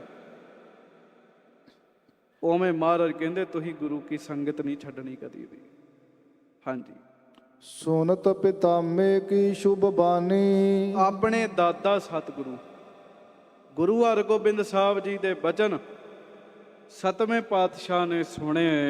ਸ਼੍ਰੀ ਹਰਿ ਰਾਏ ਸੋ ਬਿਨੈ ਬਖਾਨੀ। ਤੇ ਗੁਰੂ ਹਰਿਰਾਏ ਸਾਹਿਬ ਜੀ ਨੇ ਬੇਨਤੀ ਕੀਤੀ, ਸਾਧ ਸੰਗਤ ਜੀ, ਸਾਰਾ ਪੰਡਾਲ ਬੈਰਾਗ ਨਾਲ ਭਰਿਆ ਪਿਆ। ਗੁਰੂ ਹਰਿਰਾਏ ਸਾਹਿਬ ਜੀ ਨੂੰ ਮਹਾਰਾਜ ਨੇ ਜਦੋਂ ਆਖਿਆ, ਮਹਾਰਾਜ ਨੇ ਬੇਨਤੀ ਕੀਤੀ ਅੱਗੋਂ, ਤੁਰਕ ਮੁਲਖ ਪਤ ਸ਼ਤਰੂ ਹਮਾਰੇ। ਹਾਂਜੀ। ਸੈਨਾ ਕੋਸ਼ ਆਦ ਮਹਿ ਭਾਰੇ। ਸਤਿਗੁਰੂ ਜੀ, ਬਾਦਸ਼ਾਹ ਸਾਡਾ ਸ਼ਤਰੂ ਹੈ। ਬਾਦਸ਼ਾਹ ਸ਼ਤਰੂਪੁਣਾ ਕਰਦਾ ਹੈ, ਬਾਦਸ਼ਾਹ ਨਾਲ ਸਾਡੀ ਬਣਦੀ ਨਹੀਂ ਹੈ। ਉਹਦੇ ਕੋਲ ਵੱਡੀਆਂ ਸੈਨਾ ਨੇ, ਵੱਡਾ ਖਜ਼ਾਨਾ ਹੈ। 300 ਕਹਾਂ ਕਰਹਿ ਬਖਿਆਤੀ। ਹਾਂਜੀ। ਕੌਣ ਸਥਾਨ ਬਨਹਿ ਰਿਪ ਘਾਤੀ। ਤੇ ਮਹਾਰਾਜ ਸਾਰਿਆਂ ਨੂੰ ਪਤਾ ਹੈ, ਆਪ ਜੀ ਨੇ ਸਾਨੂੰ ਫੌਜ ਰੱਖਣ ਦਾ ਹੁਕਮ ਕੀਤਾ। ਤੇ ਮਹਾਰਾਜ ਫਿਰ ਅਸੀਂ ਜੰਗ ਕਰੀਏ ਬਾਦਸ਼ਾਹ ਨਾਲ ਕਿ ਨਾ ਕਰੀਏ? ਜੇ ਬਾਦਸ਼ਾਹ ਸਾਡੇ ਤੇ ਹਮਲਾ ਕਰ ਦਵੇ, ਅਸੀਂ ਜੰਗ ਕਰਨੀ ਹੈ ਜਾਂ ਨਹੀਂ ਕਰਨੀ? ਇਸ ਪੁਰ ਬਸ ਕੈ ਅਪਰ ਸਥਾਨ। ਮਹਾਰਾਜ ਅਸੀਂ ਇਸੇ ਨਗਰ ਵਿੱਚ ਰਹੀਏ, ਕੀਰਤਪੁਰ ਸਾਹਿਬ ਵਿੱਚ ਹੀ ਰਹੀਏ, ਜਾਂ ਕਿਸੇ ਹੋਰ ਨਗਰ ਵਿੱਚ ਜਾਈਏ? ਮੈਨੂੰ ਮਾਫ ਕਰਿਓ, ਪਰ ਸੱਚਾਈ 'ਚ ਨਾ ਤੇ ਗੁਰੂ ਹਰਗੋਬਿੰਦ ਸਾਹਿਬ, ਗੁਰੂ ਹਰਿਰਾਏ ਸਾਹਿਬ ਦੀ ਕਥਾ ਹੀ ਸੰਗਤਾਂ ਨੂੰ ਪਤਾ, ਬਹੁਤ ਘੱਟ ਪਤਾ। ਤੇ ਜਿੱਥੇ ਕਥਾ ਬਾਰੇ ਬਹੁਤ ਘੱਟ ਪਤਾ ਹੈ, ਉੱਥੇ ਕੀਰਤਪੁਰ ਸਾਹਿਬ ਜਾਂਦਾ ਵੀ ਕੋਈ ਕੋਈ ਹੈ, ਸਾਧ ਸੰਗਤ ਜੀ। ਆਨੰਦਪੁਰ ਸਾਹਿਬ ਅਸੀਂ ਹੋ ਆਉਂਦੇ ਹਾਂ, ਪਰ 5 ਕਿਲੋਮੀਟਰ ਦੀ ਦੂਰੀ ਤੇ ਕੀਰਤਪੁਰ ਸਾਹਿਬ ਹੈ, ਉੱਥੇ ਨਹੀਂ ਜਾਂਦੇ ਅਸੀਂ। ਇਹ ਉਹ ਨਗਰੀ ਹੈ ਜਿੱਥੇ ਗੁਰੂ ਹਰਿਰਾਏ ਸਾਹਿਬ ਸਾਰੀ ਉਮਰ ਰਹੇ ਹੈ। ਸਾਡੇ ਸਤਵੇਂ ਗੁਰੂ ਜੀ ਗੁਰੂ ਹਰਿਰਾਏ ਸਾਹਿਬ ਆਪਣੇ ਗੁਰੂ ਹਰਗੋਬਿੰਦ ਸਾਹਿਬ ਨੂੰ ਪੁੱਛ ਰਹੇ ਹੈ, ਮਹਾਰਾਜ ਮੈਂ ਕੀਰਤਪੁਰ ਸਾਹਿਬ ਛੱਡ ਦਈਏ ਜਾਂ ਕਿਤੇ ਹੋਰ ਜਾਈਏ ਜਾਂ ਇੱਥੇ ਰਹੀਏ? ਘਾਲੋਂ ਤੁਰਕਨ ਸੋ ਕਮਸਾਨ। ਘਾਲੋਂ ਤੁਰਕਨ ਸੋ ਕਮਸਾਨ। ਮਹਾਰਾਜ ਹੁਕਮ ਕਰੋ ਵੀ ਤੁਰਕਾਂ ਦੇ ਨਾਲ ਅਸੀਂ ਵੀ ਜੰਗ ਕਰਾਂਗੇ। ਆਪ ਜੀ ਨੇ ਤਾਂ 4 ਜੰਗ ਕੀਤੇ ਆ। ਕਰੋ ਲਥੇਰ ਪਥੇਰ ਵਿਸਾਲਾ। ਮਹਾਰਾਜ ਅਸੀਂ ਵੀ ਹੁਕਮ ਕਰੋ, ਲਥੇਰ ਪਥੇਰ ਕਰੀਏ, ਤੁਰਕਾਂ ਨੂੰ ਪਾ ਦਈਏ ਲੰਮੇ। ਮਹਾਰਾਜ ਹਾਂਜੀ। ਪਰਹੇ ਜੰਗ ਰਿਪ ਹਤਹਿ ਕਰਾਲਾ। ਵੀ ਮਹਾਰਾਜ ਜੇ ਜੰਗ ਹੋਵੇ ਤਾਂ ਅਸੀਂ ਵੀ ਇਹਨਾਂ ਤੇ ਵਾਰ ਕਰੀਏ, ਅਸੀਂ ਵੀ ਤੁਰਕਾਂ ਨੂੰ ਮਾਰੀਏ। ਮਹਾਰਾਜ ਕਿਰਪਾ ਕਰਕੇ ਸਾਨੂੰ ਇਹ ਦੱਸੋ। ਸੁਨਤ ਸਭਾ ਸਭ ਆਦ ਪੁੱਤ ਭਏ। ਸਾਰੀ ਸਭਾ ਨੇ, ਸਿੱਖਾਂ ਨੇ ਪਹਿਲੀ ਵਾਰੀ ਗੁਰੂ ਹਰਿਰਾਏ ਸਾਹਿਬ ਨੂੰ ਸਵਾਲ ਕਰਦਿਆਂ ਸੁਣਿਆ ਸੀ ਵੀ ਦੱਸੋ, ਜੇ ਕਿਤੇ ਲੋੜ ਪਵੇ ਤੇ ਜੰਗ ਕਰ ਸਕਦੇ ਹਾਂ ਅਸੀਂ? ਕੀਰਤਪੁਰ ਸਾਹਿਬ ਰਹੀਏ ਕਿ ਕਿਤੇ ਹੋਰ ਰਹੀਏ? ਜਦੋਂ ਸਾਰੀਆਂ ਸੰਗਤਾਂ ਨੇ ਇਹ ਸਵਾਲ ਸੁਣਿਆ, ਦੇਖੋ ਕਹਾਂ ਸੁਮਤ ਇਨ ਥੀਏ। ਸਾਰੇ ਮਨ ਵਿੱਚ ਵਿਚਾਰ ਕਰਨ ਲੱਗੇ, ਵੇਖੋ 17 ਸਾਲਾਂ ਦੀ ਉਮਰ ਹੈ, ਪਰ ਸੁਮਤ ਕਿੰਨੀ ਹੈ, ਸਿਆਣੇ ਕਿੰਨੇ। ਗੁਰਮੁਖੋ, ਗੁਰੂ ਨੂੰ ਪੁੱਛ ਕੇ ਚੱਲਣਾ ਬੜਾ ਵੱਡਾ ਗੁਣ ਹੈ। ਕਈ ਗੁਰਸਿੱਖ ਆਪਣੀ ਜ਼ਿੰਦਗੀ ਵਿੱਚ ਕੋਈ ਕੰਮ ਕਰਦੇ ਆ ਨਾ, ਜਦੋਂ ਉਹ ਪਹਿਲਾਂ ਮਹਾਰਾਜ ਦਾ ਹੁਕਮਨਾਮਾ ਲੈਂਦੇ ਆ, ਗੁਰੂ ਸਾਹਿਬ ਨੂੰ ਪੁੱਛ ਕੇ ਚੱਲਦੇ ਆ। ਮੈਂ ਆਪਣੇ ਵੇਖਣ ਵਿੱਚ ਇੱਕ ਤੁਹਾਨੂੰ ਗੱਲ ਦੱਸ ਦਿੰਦਾ। ਸਾਡੇ ਉੱਥੇ ਮਜੀਠਾ ਰੋਡ ਤੇ ਸਰਦਾਰ ਕੁਲਵੰਤ ਸਿੰਘ ਦੀ ਬੱਚੀ ਦਾ ਵਿਆਹ ਸੀ, ਤੇ ਉਹਨਾਂ ਦੇ ਕਿਸੇ ਰਿਸ਼ਤੇਦਾਰ ਨੇ ਬੱਚੀ ਦਾ ਟੇਵਾ ਜਿਹੜਾ ਸੀ ਉਹ ਕਿਸੇ ਜੋਤਸ਼ੀ ਨੂੰ ਵਿਖਾਤਾ। ਜੇ ਦਿੱਲੀ ਉਹਦਾ ਰਿਸ਼ਤਾ ਹੋਇਆ ਗੁੜਗਾਵਾਂ ਵਿੱਚ, ਉਹ ਜੋਤਸ਼ੀ ਕਹਿੰਦਾ ਵੀ ਇਹਨਾਂ ਦਾ ਮੇਲ ਨਹੀਂ ਬਣਨਾ, ਇਹ ਰਿਸ਼ਤਾ ਨਾ ਕਰੋ ਤੁਸੀਂ। ਹੁਣ ਗੁਰਸਿੱਖ ਜੋਤਿਸ਼ ਵਿਦਿਆ ਨੂੰ ਮੰਨਦੇ ਨਹੀਂ ਹੈ। ਗੁਰਸਿੱਖ ਕਿਹਨੂੰ ਮੰਨਦਾ? ਗੁਰਸਿੱਖ ਆਪਣੇ ਗੁਰੂ ਸਾਹਿਬ ਨੂੰ ਮੰਨਦਾ। ਉਹ ਮੈਨੂੰ ਕਹਿਣ ਲੱਗੇ, ਭਾਈ ਸਾਹਿਬ ਹੁਣ ਆਪਾਂ ਦੱਸੋ ਕਿਵੇਂ ਕਰਨਾ। ਆਪਾਂ ਕਿਹਾ ਜੀ ਆਪਾਂ ਤਾਂ ਸਤਿਗੁਰਾਂ ਨੂੰ ਵੇਖਣਾ, ਸਿੰਘ ਅੰਮ੍ਰਿਤਧਾਰੀ ਹੈ, ਬਾਣੀ ਪੜ੍ਹਦਾ। ਸਾਧ ਸੰਗਤ ਬੱਚੀ ਨੇ ਆਪ ਸਹਿਜ ਪਾਠ ਕੀਤਾ, ਸਾਰਾ ਸਹਿਜ ਪਾਠ ਕਰਕੇ ਹੁਕਮਨਾਮਾ ਜਿਹੜਾ ਆਉਣਾ ਸੀ ਉਹਦੇ ਤੋਂ ਫੈਸਲਾ ਕਰਨਾ ਸੀ ਵੀ ਰਿਸ਼ਤਾ ਕਰੀਏ ਜਾਂ ਨਾ ਕਰੀਏ। ਤੇ ਜਦੋਂ ਹੁਕਮਨਾਮਾ ਲਿਆ ਤੇ ਸਾਧ ਸੰਗਤ ਜੀ ਹੁਕਮਨਾਮਾ ਚੜ੍ਹਦੀ ਕਲਾ ਵਾਲਾ ਆਇਆ ਵੀ ਕਰੋ ਰਿਸ਼ਤਾ।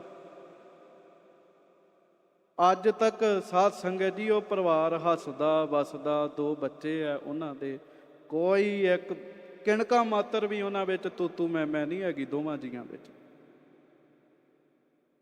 ਤੇ ਜੋਤਿਸ਼ ਦੀ ਮਹਾਰਾਜ ਕਹਿੰਦੇ ਸੀਗੇ ਵੀ ਇਹ ਤਾਂ ਰਿਸ਼ਤਾ ਬਣ ਹੀ ਨਹੀਂ ਸਕਦਾ, ਇਹ ਤਾਂ ਗੱਲ ਬਣਨੀ ਨਹੀਂ ਹੈ।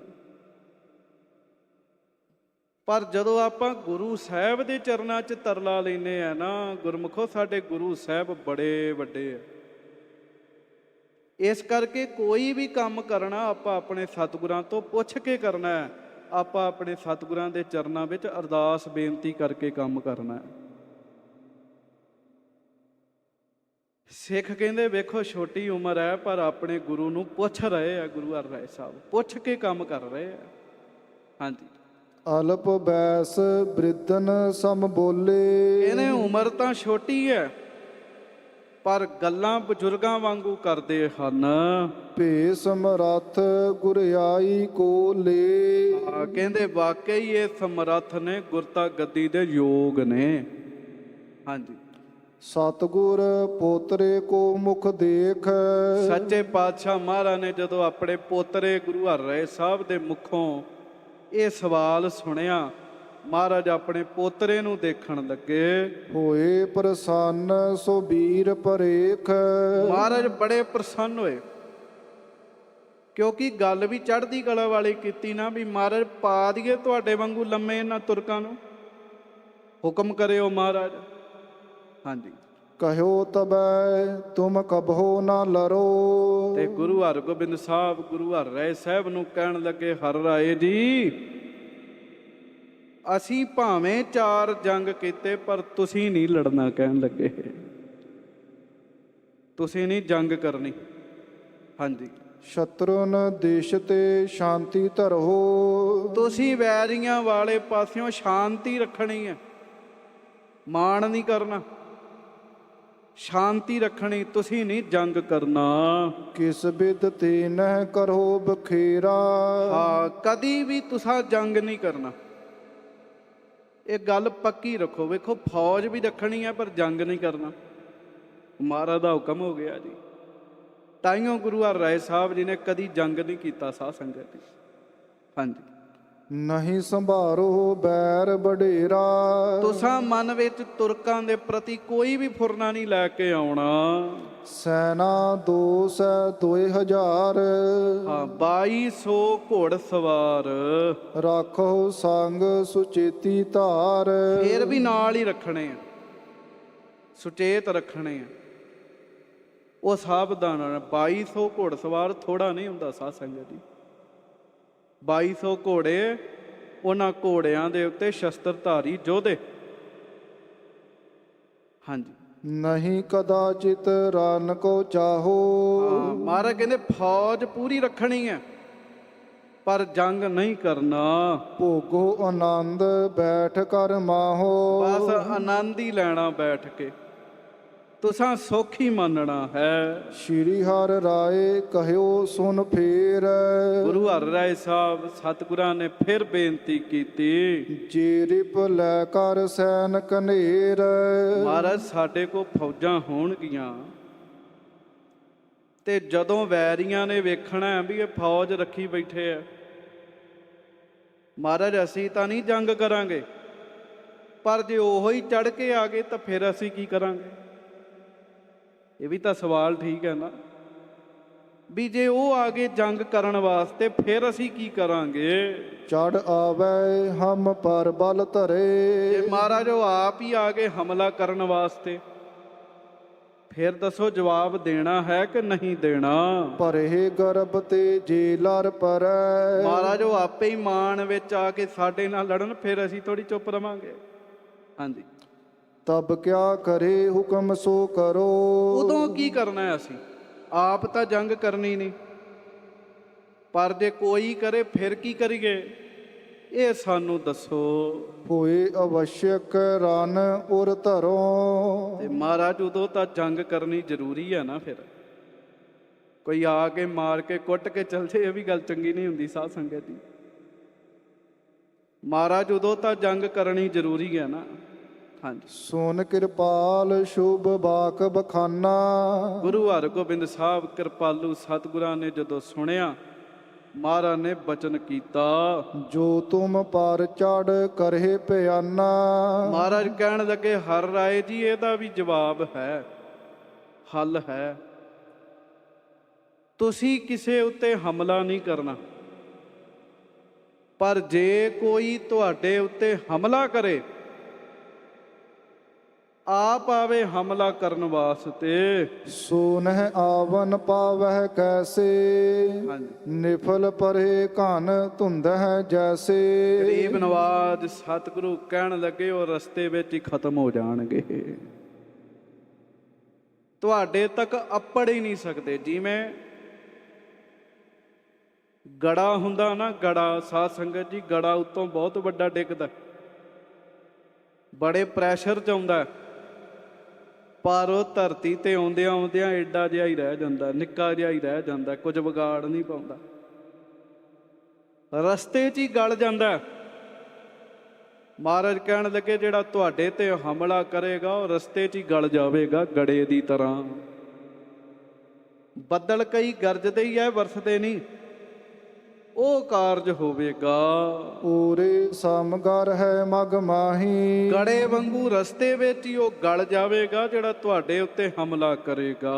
ਤੁਮ ਲੋ ਪ੍ਰਾਪਤ ਹੋਵਹਿ ਨਾਹੀ। ਹਾਂ, ਮਹਾਰਾਜ ਕਹਿੰਦੇ ਤੁਹਾਡੇ ਤੱਕ ਨਹੀਂ ਕੋਈ ਪਹੁੰਚੇਗਾ। ਹਾਂਜੀ, ਇਹ ਬਾਰ ਤੁਮਕੋ ਆਨ ਮਿਟ ਜਾਨੋ ਹੋ। ਬੈਠੇ ਸਦਾ ਆਨੰਦ ਕੋ ਠਾਨੋ ਹੋ। ਇਹ ਸਾਡਾ ਬਚਨ ਹੈ, ਔਰ ਸਾਡਾ ਇਹ ਬਚਨ ਪੱਕਾ ਹੈ, ਇਹ ਬਚਨ ਮਿਟੇਗਾ ਨਹੀਂ ਕਦੀ ਵੀ। ਵਾਕਿਆ ਹੀ ਸਾਧ ਸੰਗਤ ਗੁਰੂ ਹਰਿ ਰਾਏ ਸਾਹਿਬ ਤੇ ਇੱਕ ਵਾਰੀ ਇੱਕ ਆਇਆ ਸੀ ਚੜ ਕੇ, ਪਰ ਉਹ ਰਸਤੇ ਵਿੱਚ ਹੀ ਰਹਿ ਗਿਆ ਸੀ, ਪਹੁੰਚ ਨਹੀਂ ਸੀ ਸਕਿਆ ਜੀ, ਪਹੁੰਚ ਨਹੀਂ ਸੀ ਸਕਿਆ। ਹਾਂਜੀ, ਸੁਨ ਕਰ ਸ਼੍ਰੀ ਹਰਿ ਰਾਏ ਆਨੰਦੇ। ਤੁਸੀਂ ਬੈਠ ਕੇ ਆਨੰਦ ਹੀ ਲਵੋ। ਗੁਰੂ ਹਰਿ ਰਾਏ ਸਾਹਿਬ ਜੀ ਨੇ ਇਹ ਬਚਨ ਸੁਣਿਆ, ਬੜਾ ਆਨੰਦ ਲਿਆ। ਚਰਨ ਪਿਤਾਮੇ ਕੇ ਜੁਗ ਬੰਦੇ। ਆਪਣੇ ਦਾਦਾ ਸਤਿਗੁਰਾਂ ਦੇ ਚਰਨਾਂ ਤੇ ਮੱਥਾ ਟੇਕਿਆ ਜੀ, ਤੁਸੀਂ ਵੀ ਟੇਕਿਓ ਸੁਰਤ ਕਰਕੇ। ਧੰਨ ਸ੍ਰੀ ਗੁਰੂ ਹਰਗੋਬਿੰਦ ਸਾਹਿਬ ਜੀ ਮਹਾਰਾਜ, ਧੰਨ ਸ੍ਰੀ ਗੁਰੂ ਹਰਗੋਬਿੰਦ ਸਾਹਿਬ ਜੀ ਮਹਾਰਾਜ। ਹਾਂਜੀ, ਦੋਹਰਾ ਸਾਹਿਬ ਭਾਨੇ ਸੋ ਕਹਿਓ ਤੁਮ ਨਿਜ ਨੰਦਨ ਆਨ। ਕਿਉਂਕਿ ਸਤਿਗੁਰੂ ਸਰੀਰ ਤਿਆਗ ਰਹੇ ਹਨ, ਕੱਲੇ ਕੱਲੇ ਸਿੱਖ ਨੂੰ ਬਚਨ ਕਰ ਰਹੇ ਮਹਾਰਾਜ। ਬਾਬਾ ਭਾਨਾ ਜੀ ਸਾਧ ਸੰਗਤ ਜੀ ਬੜੇ ਸਿਆਣੇ ਗੁਰਸਿੱਖ ਸੀਗੇ। ਬਾਬਾ ਬੁੱਢਾ ਸਾਹਿਬ ਦੇ ਪੁੱਤਰ ਨੇ ਬਾਬਾ ਭਾਨਾ ਜੀ। ਬਾਬਾ ਭਾਨਾ ਜੀ ਨੂੰ ਸਤਿਗੁਰਾਂ ਨੇ ਇਹ ਬਚਨ ਕੀਤਾ, ਮਹਾਰਾਜ ਕਹਿੰਦੇ ਤੁਸੀਂ ਆਪਣੇ ਪੁੱਤਰਾਂ ਨੂੰ ਲੈ ਕੇ ਆ ਜਾਓ ਤੇ ਸਾਡੇ ਮਗਰੋਂ ਹਰਿ ਰਾਏ ਸਾਹਿਬ ਜੀ ਦੇ ਲਾਗੇ ਹੀ ਰਹਿਣਾ। ਤੁਸਾਂ ਹਾਂਜੀ। ਸ਼੍ਰੀ ਹਰਿ ਰਾਏ ਸਮੀਪ ਰੱਖ, ਸਦਾ ਰਹੇ ਸੁਖ ਠਾਨ। ਇੱਥੇ ਰਹਿਣਾ ਕੀਰਤਪੁਰ ਸਾਹਿਬ ਵਿੱਚ, ਇੱਥੋਂ ਕਿਤੇ ਹੋਰ ਨਹੀਂ ਜਾਣਾ। ਜੋ ਪਈ ਰਾਮਦਾਸ ਕੇ ਗ੍ਰਾਮ ਮਝਾਰੇ, ਹਾਂ। ਤਾਨ ਕੋ ਤਿਆਗੋ ਤਹਾਂ ਸੁਖਾਰੇ। ਬਾਬਾ ਭਾਨਾ ਜੀ ਰਮਦਾਸ ਰਹਿੰਦੇ ਸਨ, ਰਮਦਾਸ ਪਿੰਡ ਵਿੱਚ।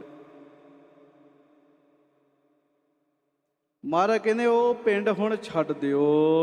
ਰਾਏ ਜੋਦ ਸੋ ਬੋਰ ਬਖਾਨਾ, ਹਾਂਜੀ। ਹਮ ਪਾਛੇ ਅਵਲੋਕ ਵਿਧਾਨਾ।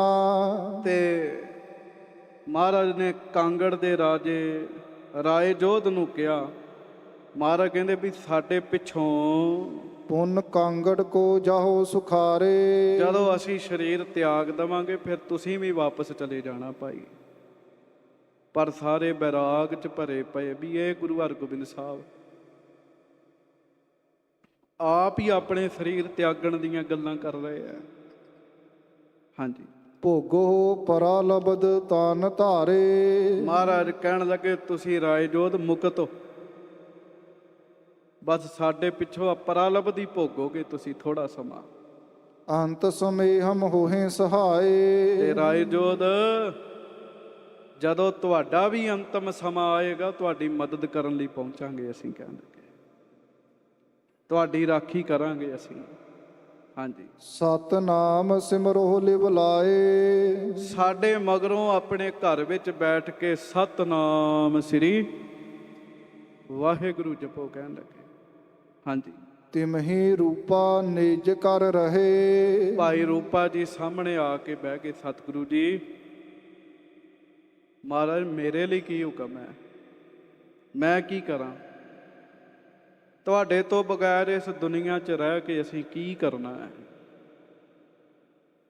ਕਿਉਂਕਿ ਪਿਆਰ ਬੜਾ ਨਾ ਮਹਾਰਾਜ ਨਾਲ। ਸਤਿਗੁਰੂ ਕਹਿਣ ਲੱਗੇ ਰਾਏ ਜੋਧ ਤੁਸੀਂ ਆਪਣੇ ਘਰ, ਵਾਹਿਗੁਰੂ ਭਾਈ ਰੂਪਾ ਜੀ ਤੁਸੀਂ ਆਪਣੇ ਘਰ ਵਿੱਚ ਹੀ ਰਹੋ। ਹਾਂਜੀ। ਅੰਤ ਪਰਮ ਪਾਦ ਕੋ ਇਹੋ ਲਹੇ। ਤੁਸੀਂ ਪਰਮ ਪਦਵੀ ਨੂੰ ਪ੍ਰਾਪਤ ਹੋਵੋਗੇ। ਸਰੀਰ ਤਿਆਗਣ ਲੱਗਿਆਂ ਬ੍ਰਹਮ ਗਿਆਨ ਤੁਹਾਡੇ ਹਿਰਦੇ 'ਚ ਟਿਕਿਆ ਹੋਏਗਾ। ਹਾਂਜੀ। ਕਰੋ ਦੇਗ ਗੁਰ ਹਿਤ ਵਰਤਾਵੋ। ਜਾਓ ਆਪਣੇ ਪਿੰਡ ਵਿੱਚ ਜਾਓ ਤੇ ਗੁਰੂ ਦੇ ਹਿੱਤ ਲੰਗਰ ਲਾਓ ਜਾ ਕੇ, ਕਹਿਣ ਲੱਗੇ ਆਈਆਂ ਗਈਆਂ ਸੰਗਤਾਂ ਨੂੰ ਲੰਗਰ ਛਕਾਵੋ। ਸਿੱਖੀ ਕੋ ਕਮਾਏ ਸੁਖ ਪਾਵੋ। ਸਿੱਖੀ ਨੂੰ ਕਮਾਵੋ, ਸੁਖ ਪ੍ਰਾਪਤ ਕਰੋਗੇ। ਭਾਈ ਰੂਪਾ ਜੀ ਵੀ ਰੋਣ ਲੱਗ ਪਏ, ਬੈਰਾਗ ਕਰਨ ਲੱਗ ਪਏ, ਕਿਉਂਕਿ ਪਿਆਰੇ ਸਤਿਗੁਰਾਂ ਦੇ ਦਰਸ਼ਨ ਹੋ ਰਹੇ, ਮੁੜ ਦਰਸ਼ਨ ਨਹੀਂ ਹੋਣੇ ਸਾਧ ਸੰਗਤ ਜੀ। ਹਾਂਜੀ। ਤੁਮ ਦੋਨੋਂ ਕੀ ਸੰਤਤ ਜੋਈ। ਰਾਏ ਜੋਧ ਤੇ ਭਾਈ ਰੂਪਾ ਤੁਹਾਡੀ ਜਿਹੜੀ ਸੰਤਾਨ ਹੋਵੇਗੀ ਮੇਲੀ ਗੁਰ ਘਰ ਸੋਨਿਤ ਹੋਈ। ਉਹ ਗੁਰੂ ਘਰ ਨਾਲ ਮਿਲੀ ਰਹੇਗੀ। ਦਰਬਾਰ ਸਾਹਿਬ ਆਏ ਹੋ ਨਾ, ਮਹਾਰਾਜ ਦੇ ਚਰਨਾਂ 'ਚ ਬੈਠੇ ਹੋ, ਮਹਾਰਾਜ ਦੀ ਕਥਾ ਸੁਣ ਰਹੇ ਹੋ। ਅਰਦਾਸ ਕਰਿਓ ਸੱਚੇ ਪਾਤਸ਼ਾਹ ਜਿਵੇਂ ਅਸੀਂ ਤੁਹਾਡੇ ਚਰਨਾਂ 'ਚ ਆਏ ਆ, ਸਾਡੇ ਪੁੱਤ ਪੋਤਰੇ ਦੋਤਰੇ ਧੀਆਂ ਦੋਤਰੀਆਂ ਪੋਤਰੀਆਂ ਸਾਰਾ ਖਾਨਦਾਨ ਹੀ ਤੁਹਾਡੇ ਚਰਨਾਂ 'ਚ ਇਸੇ ਤਰ੍ਹਾਂ ਹੀ ਆਇਆ ਕਰਨ। ਜੁੜੇ ਰਹੀਏ ਮਹਾਰਾਜ। ਹਾਂਜੀ। ਪਹੁੰਚੇ ਅਨੇਕ ਬਾਰ ਤਿਸ ਦੇਸ਼। ਹਾਂਜੀ। ਮਿਲੇ ਸਦਾ ਸੁਖ ਲਹੇ ਅਸ਼ੇਸ਼। ਮਹਾਰਾਜ ਕਹਿਣ ਲੱਗੇ ਜਿਵੇਂ ਅਸੀਂ ਸਰੀਰ ਤਿਆਗ ਦੇਣਾ ਉਵੇਂ ਤੁਸੀਂ ਵੀ ਤਿਆਗ ਦੇਣਾ। ਤੁਹਾਡੇ ਪੁੱਤਰ ਪੋਤਰਿਆਂ ਨੂੰ ਸਾਡੇ ਪੁੱਤਰ ਪੋਤਰੇ ਮਿਲਿਆ ਕਰਨਗੇ, ਕਹਿਣ ਲੱਗੇ ਸਾਡਾ ਪੀੜ੍ਹੀਆਂ ਦਾ ਪਿਆਰ ਹੋਵੇਗਾ। ਰੁਦਤ ਅਧਿਕ ਗੁਰ ਤਨੁ ਜਾ ਆਈ। ਸਾਧ ਸੰਗਤ ਜੀ ਉਧਰੋਂ ਪਤਾ ਲੱਗਾ ਸਤਿਗੁਰਾਂ ਦੀ ਧੀ, ਪਿਆਰੀ ਧੀ ਜਿਹੜੀ ਗੁਰੂ ਹਰਗੋਬਿੰਦ ਸਾਹਿਬ ਨੂੰ ਆਪਣਾ ਬਾਬਲ ਕਹਿੰਦੀ ਹੈ, ਬੀਬੀ ਵੀਰੋ ਜੀ ਇੱਕੋ ਹੀ ਧੀ ਹੈ ਨਾ ਮਹਾਰਾਜ ਦੀ। ਬੀਬੀ ਵੀਰੋ ਨੂੰ ਪਤਾ ਲੱਗਾ ਵੀ ਮਹਾਰਾਜ ਸਰੀਰ ਤਿਆਗਣ ਲੱਗੇ ਆ, ਕੋਠਾ ਬਣਵਾ ਲਿਆ, ਅੰਦਰ ਬਹਿ ਜਾਣਾ, ਮੁੜ ਮਿਲਣਾ ਨਹੀਂ ਕਿਸੇ ਨੂੰ। ਬੀਬੀ ਵੀਰੋ ਜੀ ਬੈਰਾਗ ਕਰਦੇ ਹੋਏ ਮਹਾਰਾਜ ਦੇ ਚਰਨਾਂ 'ਚ ਆਏ। ਬਹੁਤ ਬੈਰਾਗ ਕਰ ਰਹੇ ਹਨ। ਪਿਤ ਕੋ ਮੋਹ ਹਿਰਦੇ ਉਮਗਾਈ। ਪਿਤਾ ਦਾ ਮੋਹ ਹੈ ਨਾ, ਬਾਪ ਵੀ ਗੁਰੂ ਹਰਗੋਬਿੰਦ ਸਾਹਿਬ ਵਰਗਾ ਹੋਵੇ ਤੇ ਮੋਹ ਕਿਉਂ ਨਹੀਂ ਆਉਂਦਾ। ਹਾਂਜੀ, ਦੇਖ ਤਾਹੇ ਕੋ ਧੀਰਜ ਦੀਨਾ। ਮਹਾਰਾਜ ਨੇ ਬੀਬੀ ਵੀਰੋ ਨੂੰ ਵੇਖਿਆ, ਧੀਰਜ ਦਿੱਤਾ। ਕਿਉਂ ਐਸੇ ਹੋਈ ਮਨ ਦੀਨਾ। ਮਹਾਰਾਜ ਕਹਿੰਦੇ ਬੱਚੀਏ ਧੀਏ, ਅਸੀਂ ਤੇਰੇ ਤੋਂ ਦੂਰ ਥੋੜੀ ਆ, ਧੀਰਜ ਰੱਖ। ਸਰਬ ਸੁਖਨ ਕੋ ਲਹੇ ਸਦੀਵ। ਤੂੰ ਵੀ ਸਾਰੇ ਸੁੱਖ ਮਾਣੇਗੀ। ਸੰਤਤ ਤੋਰ ਵੀਰ ਬੜ ਥੀਵ। ਮਹਾਰਾਜ ਕਹਿਣ ਲੱਗੇ ਤੇਰੇ ਪੁੱਤ ਬੜੇ ਯੋਧੇ ਹੋਣਗੇ। ਬੀਬੀ ਵੀਰੋ ਦੇ 5 ਪੁੱਤ ਹੋਏ ਸਾਧ ਸੰਗਤ ਜੀ। ਬਾਬਾ ਸੰਗੋ ਸ਼ਾਹ ਜੀ, ਬਾਬਾ ਮੰਗੋ ਸ਼ਾਹ ਜੀ, ਬਾਬਾ ਜੀਤ ਮੱਲ ਜੀ, ਬਾਬਾ ਮਾੜੀ ਚੰਦ ਜੀ। ਔਰ ਇਹ 5 ਹੀ ਪੁੱਤ ਗੁਰੂ ਗੋਬਿੰਦ ਸਿੰਘ ਜੀ ਮਹਾਰਾਜ ਸਤਿਗੁਰਾਂ ਦੇ ਨਾਲ ਰਹੇ ਜੀ। ਸ਼ਾਇਦ ਇੱਕ ਦਾ ਨਾਮ ਬਾਬਾ ਗੁਲਾਬ ਚੰਦ ਸੀ। ਗੁਰੂ ਗੋਬਿੰਦ ਸਿੰਘ ਜੀ ਦੇ ਨਾਲ ਰਹੇ ਆ। ਗੁਰੂ ਗੋਬਿੰਦ ਸਿੰਘ ਜੀ ਦੀ ਬਰਾਤੇ ਗਏ ਆ 5 ਹੀ। ਹਾਂਜੀ, ਜਸ ਕੋ ਲੇਹ ਰਹੇ ਗੁਰ ਸੰਗ। ਮਹਾਰਾਜ ਨੇ ਭਜਨ ਉਦੋਂ ਹੀ ਕਰ ਦਿੱਤਾ ਸੀ ਬੀਬੀ ਵੀਰੋ ਨੂੰ, ਤੇਰੇ ਪੁੱਤ ਸਾਡੇ ਨਾਲ ਰਿਹਾ ਕਰਨਗੇ, ਤੇਰੇ ਪੁੱਤਰਾਂ ਦੀਆਂ ਵੀ ਸਿਫਤਾਂ ਹੋਇਆ ਕਰਨਗੀਆਂ। ਹਾਂਜੀ, ਧਰੋ ਆਨੰਦ ਸ਼ੋਕ ਦੁਖ ਭੰਗ। ਆਨੰਦ ਧਾਰ ਸ਼ੋਕ ਦੂਰ ਕਰਦੇ, ਕਿਉਂਕਿ ਬੀਬੀ ਵੀਰੋ ਦੇ ਪੁੱਤਰ ਗੁਰੂ ਹਰਗੋਬਿੰਦ ਸਾਹਿਬ ਦੇ ਦੋਤਰੇ ਹੈ ਤੇ ਗੁਰੂ ਗੋਬਿੰਦ ਸਿੰਘ ਜੀ ਮਹਾਰਾਜ ਗੁਰੂ ਹਰਗੋਬਿੰਦ ਸਾਹਿਬ ਦੇ ਪੋਤਰੇ ਹੈ। ਇਸ ਕਰਕੇ ਰਿਸ਼ਤੇਦਾਰੀ ਬੜੀ ਗੂੜੀ ਹੈ, ਬੜੀ ਨੇੜੇ ਦੀ ਹੈ। ਪਰ ਬੈਰਾਗ ਬੜਾ, ਸੰਗਤਾਂ ਬੈਰਾਗ ਕਰ ਰਹੀਆਂ। ਏ ਹੋ ਵਿਛੋੜਾ ਸਹਿਆ ਨਾ ਜਾਏ। ਏ ਹੋ ਵਿਛੋੜਾ ਸਹਿਆ ਨਾ ਜਾਏ। ਜਪੋ ਏ ਹੋ ਸਹਿਆ ਏ ਹੋ ਸਹਿਆ ਨਾ ਜਾ। ਪਰਸੋਂ ਨੂੰ ਸਤਿਗੁਰਾਂ ਦੇ ਸਰੀਰ ਤਿਆਗਣ ਦੀ ਕਥਾ ਆਏਗੀ ਤੇ ਦਾਸ ਨੇ ਪਹਿਲਾਂ ਹੀ ਬੇਨਤੀ ਕੀਤੀ ਸੀਗੀ, ਜਿਹੜੀਆਂ ਸੰਗਤਾਂ ਦੂਰ ਦੁਰਾਡੇ ਬੈਠੀਆਂ ਨਾ ਪਰ ਰੋਜ਼ ਇੱਥੋਂ ਕਥਾ ਸੁਣਦੀਆਂ, ਉਹਨਾਂ ਸਾਰੀਆਂ ਸੰਗਤਾਂ ਨੂੰ ਬੇਨਤੀ ਹੈ ਵੀ ਪਰਸੋਂ ਨੂੰ ਆਪ ਜੀ ਹਾਜ਼ਰੀ ਭਰਿਓ, ਇੱਥੇ ਬੈਠ ਕੇ ਸਤਿਗੁਰਾਂ ਦੇ ਸਰੀਰ ਤਿਆਗਣ ਦੀ ਕਥਾ ਸੁਣਿਓ। ਇੱਕ ਕੱਲ ਵਾਲਾ ਪ੍ਰਸੰਗ ਹੈ, ਇੱਕ ਪ੍ਰਸੰਗ ਹੋਰ ਹੈ। ਮਹਾਰਾਜ ਕਿਰਪਾ ਕਰਨ, ਭੁੱਲਾਂ ਚੁੱਕਾਂ ਦੀ ਮਾਫੀ ਬਖਸ਼ਿਸ਼ ਕਰਨੀ। 2 ਪੰਕਤੀਆਂ ਪੜ੍ਹ ਕੇ ਸਮਾਪਤੀ ਹੈ ਜੀ। ਸਰਬ ਸੁਖਨ ਕੋ ਲਹੇ ਸਦੀਵ। ਸੰਤਤ ਤੋਰ ਪੀਰ ਬੜ ਥੀਵ। ਜਸ ਕੋ ਲਹਿ ਰਹਿ ਗੁਰ ਸੰਗ। ਧਰਹੁ ਆਨੰਦ ਸ਼ੋਕ ਦੁਖ ਭੰਗ। ਵਾਹਿਗੁਰੂ ਜੀ ਕਾ ਖਾਲਸਾ, ਵਾਹਿਗੁਰੂ ਜੀ ਕੀ ਫਤਿਹ।